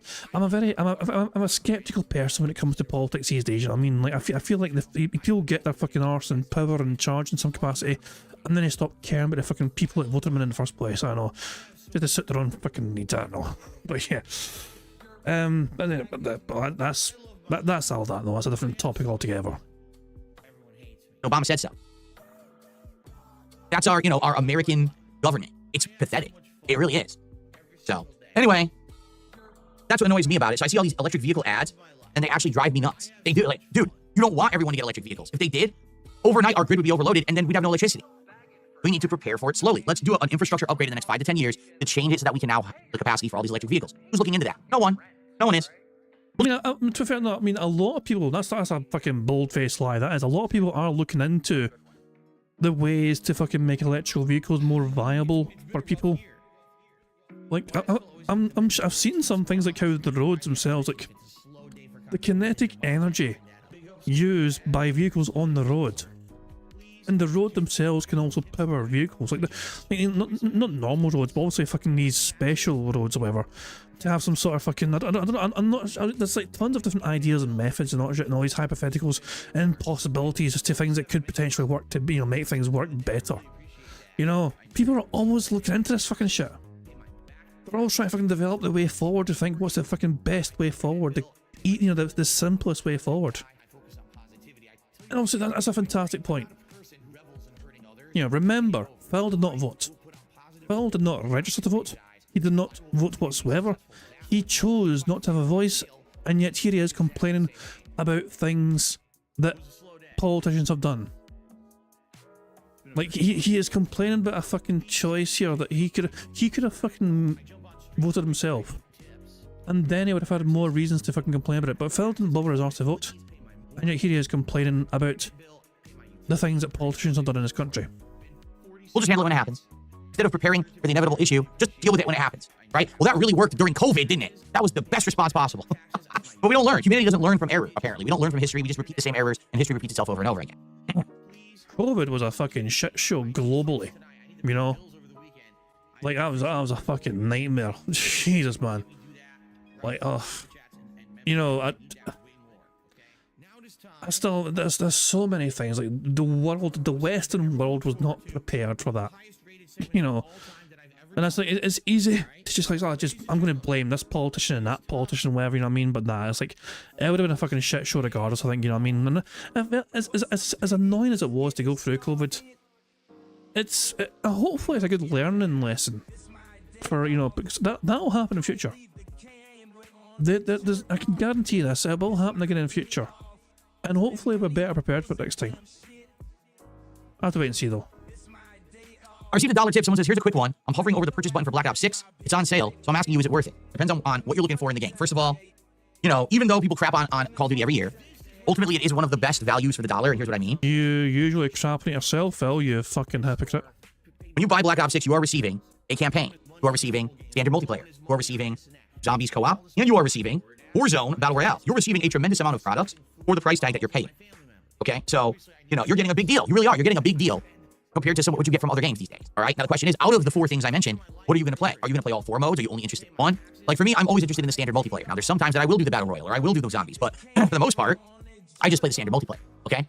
The other question is, if you're on the fence about it, why are you buying it? Just get Game Pass for a month. Get Game Pass right now, play the game for a month, see if you like it. Like it, then buy it. If you don't like it, you only spent like $15 and now there's no skin off your back. You didn't spend $70. You know what I'm saying? Like, why would you buy it outright when it's on a subscription service where you can test it? That's what I would suggest. Don't just run and do an impulse buy. Go get it for a month, do your demo trial, see if you like it, and then buy it if you're committed to it. You know? Phil, the person who has impulse bought all sorts of fucking toys and gadgets over the last few months, is telling other people, don't just impulse buy. Take your own advice, Phil. There you go.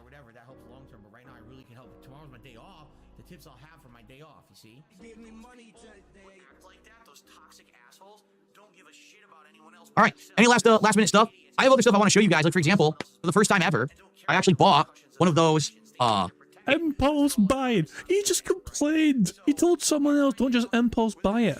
And what's he fucking showing off now? A brand new thing he bought. Air gun things that you can actually clean stuff with. So I'm going to be using this to clean my new PCs, you know, every couple months. I think what you do is you just, He's not used it yet? This, I think. This is the first time he's used it. Put it in your ear, Phil, and test it. Oh, God. Well, that's strong.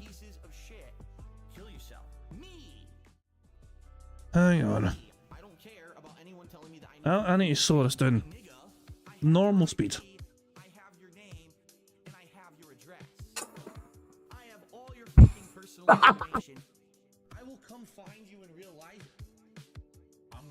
What did it think was going to happen? Hold on. I need to find a frame. Hopefully, there's a good, particular, a robust frame here.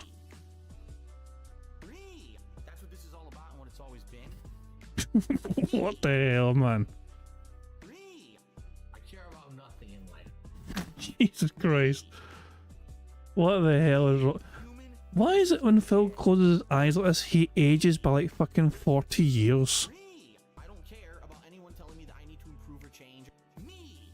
right there. That right there. Like, we just saw Phil age 40 years in like fucking half a second. Well, he shoots himself in his face with his own gun. Jesus. Alright. And let me throw this in the member disc. What the fuck? Oh, have fun with that. Well, speaking of the member Discord, there's been a couple more creations. Sonny has shared this one. Corner Demon caught on camera. I like how you fucking drew an arrow. Like, I really appreciate the fucking arrow. You know, if this arrow wasn't here, I would have had no fucking clue where the corner demon was. So thank goodness you fucking pointed it with a big fucking arrow. Much obliged. Oh goodness me. There you go. Corner demon spotted. Also, I think there's one more thing. There's a couple of sound clips. The Camping Dutchman's been tagged in this on Discord, and apparently I have to start using it because ALT used it.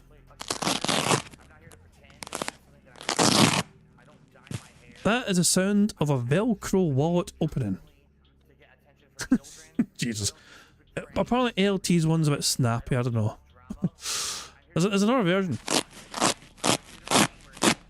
That just sounds like fucking marching. What the fuck? That's meant to be a fucking Velcro wall as well. That just sounds like someone fucking marching through like fucking gravel or something.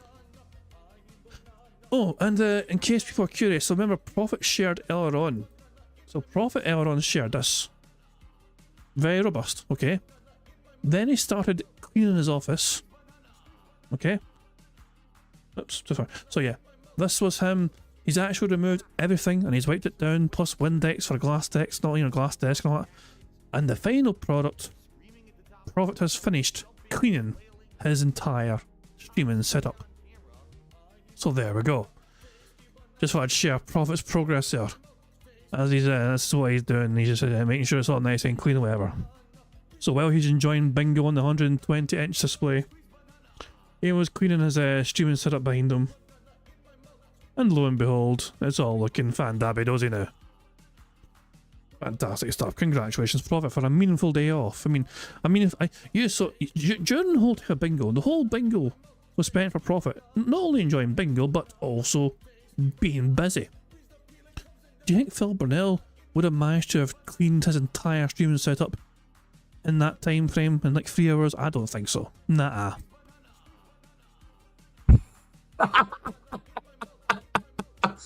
Well, that's strong. Holy shit. That was way stronger than I expected it to be. Holy mackerel. Whoa. Okay, you can lower it too. That seemed to fucking break his microphone setting. Oh god. No. I can't. I can't ignore this. God, I mean, I need to fuck. Jesus, it's fucking 10 PM. I have work tomorrow. Oh, I really should be trying to get it into Bingo, but I can't resist. I can't resist the dumbass faces he makes. And the potential for thumbnails, and more thumbnails being created.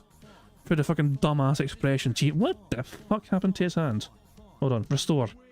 Can we restore? Like, what happened to his hand?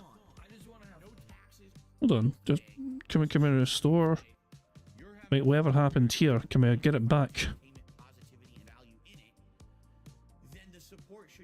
There we go. I don't know why I decided to just remove his hand, but keep the gun. That was very odd. But here we go, let me throw this in the Meow Discord as well. And people can enjoy that to their heart's content. If they so choose to do so. Anyway, Bingo. It's like a jet engine. Holy shit, that thing's powerful as hell.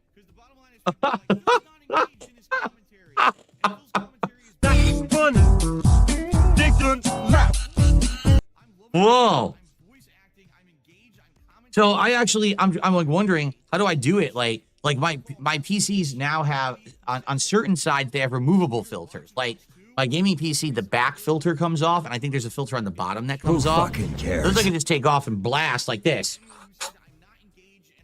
right, to clean. But you don't want to blow the air into your PC, correct? So would I have to do it from the inside out? Like go from the inside of the PC and blow the dust out of the vent, like out of the case? I gotta figure out how to do it. What do you mean canned air is a lot better? You see how powerful this shit is? Yeah, that's really strong. It's a really strong blast. You want to vacuum it, not blow? This is not a vacuum. It's like canned air is not a vacuum. What are you talking about? Do not let your fan blade spin.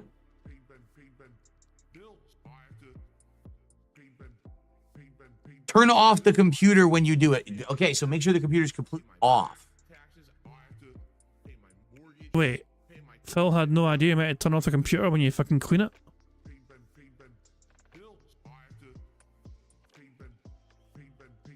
Bruh.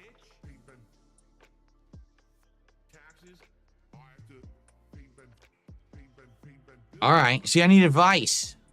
I mean, I've had this gaming PC since August, so it's probably due for a cleaning. And I'm trying to figure out how to do it. So I just turn it completely off, power it down, take the sides off, and then what? Blast this out the sides, like all around the case, just side out. You know, vent system or whatever. What's also cool about this, it's so strong. Give you these other attachments. Show you. Find them here. Who fucking cares? So these attachments. What? Do you see what I just did? I put them up to the microphone.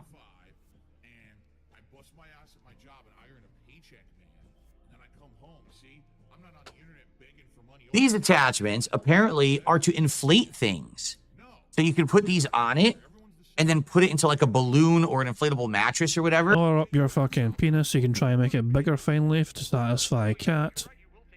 It'll actually blow that up too. I don't know, just Jesus, Phil's killing my brain cells today. He really fucking is, you know, Jesus Christ. So I'll just beg one more time so I can fuck off. For you. So that's how good and strong this is, that it can inflate things around the house that you need to inflate.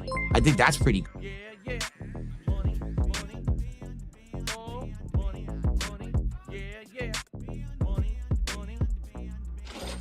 Disp Optimist tipped £1. This man has never changed his oil. Hell, he's never checked it. That's a good point. Yeah, remember Phil, when Phil rented that BMW, or leased that BMW or whatever, you know, back in Connecticut, he complained that the BMW company did not warn him about, that he expected them to change the oil for him.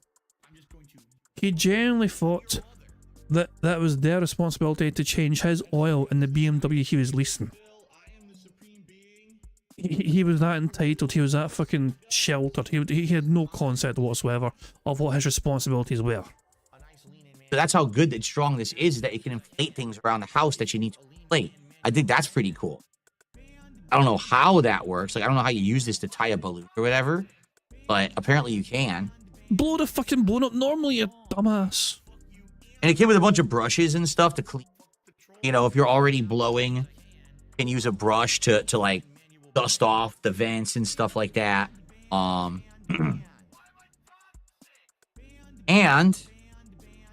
it even has a tube. Who fucking cares? Who fucking cares? It has a tube that also has a brush on it. So I guess as you're blowing, you see, you can have that and it like loosen the dust and then blow the dust out, right? If you blow the fans, make sure not to cause them to spin, that you can damage the fan. So I should hold the fan in place. So hold the fan with your finger as you're blowing.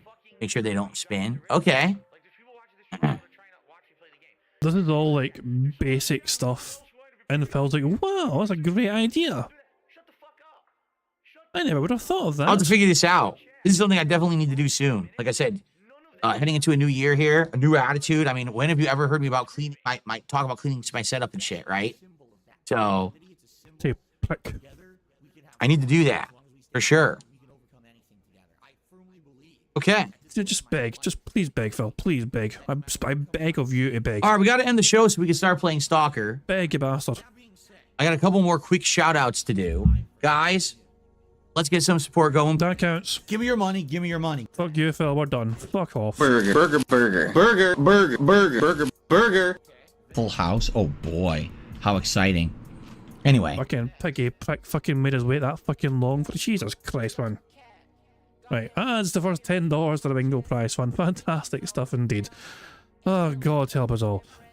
It's over. It's finally over. We're behind Phil by over an hour. And he has at this point in time $10 when I stopped. Now let's go to the live DSP and see how he's doing, shall we? Remember, he got a big massive member bomb which he trusted, so I assume his number's going to be quite high. 214, man, look at the goal. And that counts for $5. Look at the goalposts have been moved dramatically. Look at this, he wants $300 now. It will never, ever, ever be enough for him. The goalposts eternally change. So yeah, he's going to want more and desire more and demand more. It never fucking ends. Fuck it, I'm done with him. I'm done with him. Guys, thank you very much for joining me on this robust Happy New Year stream and all that jazz. I hope you've all enjoyed your New Year so far and all that jazz, you know what I mean? It's just, I don't know, I didn't think it'd go that fucking long. That was fucking torturous at times. But as I said, guys, thank you very much for joining me. And before we go, I went and looked at the memo Discord one more time. Sonny created this. I think this is a very good picture and quite a relevant picture. I don't need your opinions, just give me the money. Yeah, that's a classic DSP thing for sure. Jesus Christ. Phil, you annoying prick. Oh, hell. Apparently, Cam Dutchman has, don't go yet. Almost had my latest creation done, don't go yet. What am I meant to do if I can stall for time? This is a part where I'd normally fuck off, but we're waiting for Cam Dutchman to fucking finish and using his crayons. 2 seconds. Oh, bloody hell. I mean, I could scroll through Twitter and see if anything interesting's happening on the good old Twitter page. Oh, fuck me, man. What's this clip here, I wonder? What's this particular clip here? Currently in the early stages of adopting electric vehicles. We don't... Oh, not that rat. We just heard that rat. No, thank you. We just heard that fucking rat. What's happening here? Hold on. I did nothing wrong, and I... What does this tiny letter say? New merch shop for mature adults who can... Rules for thee, but not for me. Alright, so that's...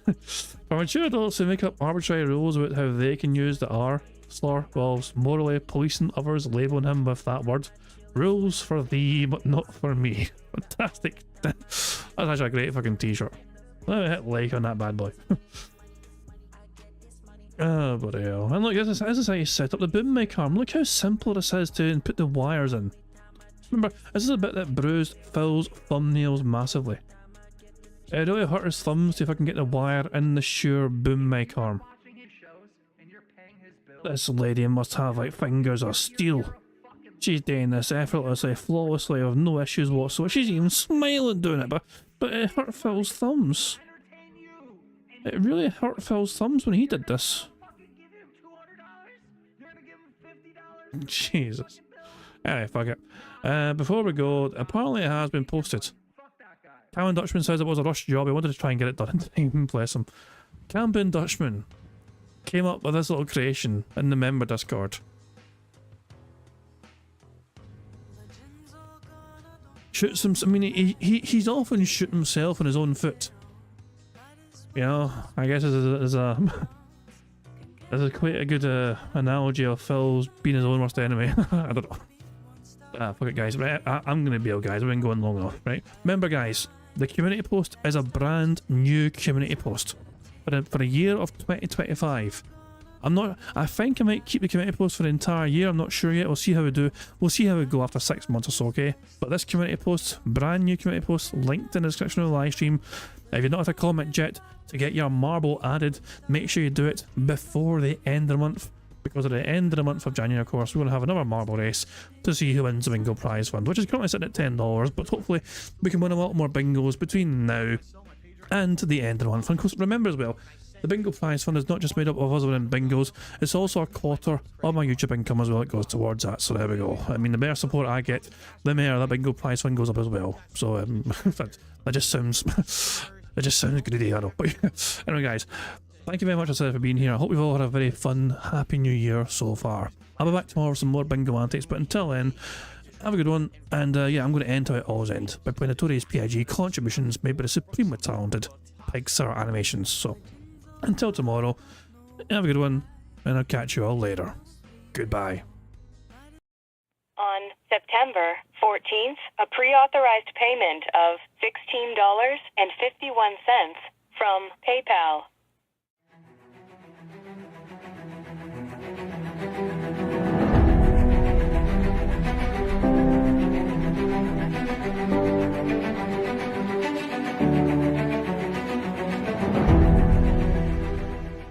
All right, Luna Mills has tipped me $1.30. It says, "I'm back. What's your favorite type of shower?" When you're showered in money. When you go outside, and all of a sudden, greenbacks start falling from the sky, and you raise your face up. You're like, oh, you start dancing. You go, oh, money, money, yeah, yeah. All right, I don't know what the hell you're talking about, but thank you for the first tip of the day.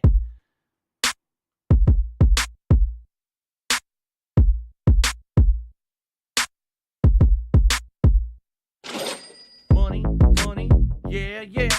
Money, money, oh, money, money, yeah, yeah. Money, money, money, money, yeah, yeah. Money, money, oh, money, money, yeah, yeah. These contributions are mandatory. Money, money, yeah, yeah. Money, money, oh, money, money, yeah, yeah. Money, money, money, money, yeah, yeah. Money, money, oh, money, money, yeah, yeah. These contributions are mandatory.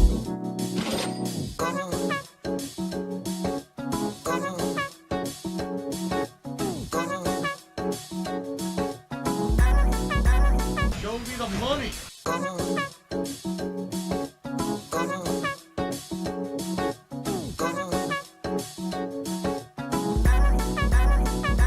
Free. Money, money, yeah, yeah. Money, money, oh, money, money, yeah, yeah. Money, money, money, money, yeah, yeah. Money, money, oh, money, money, yeah, yeah. These contributions are mandatory. And it's gone, just gone like that.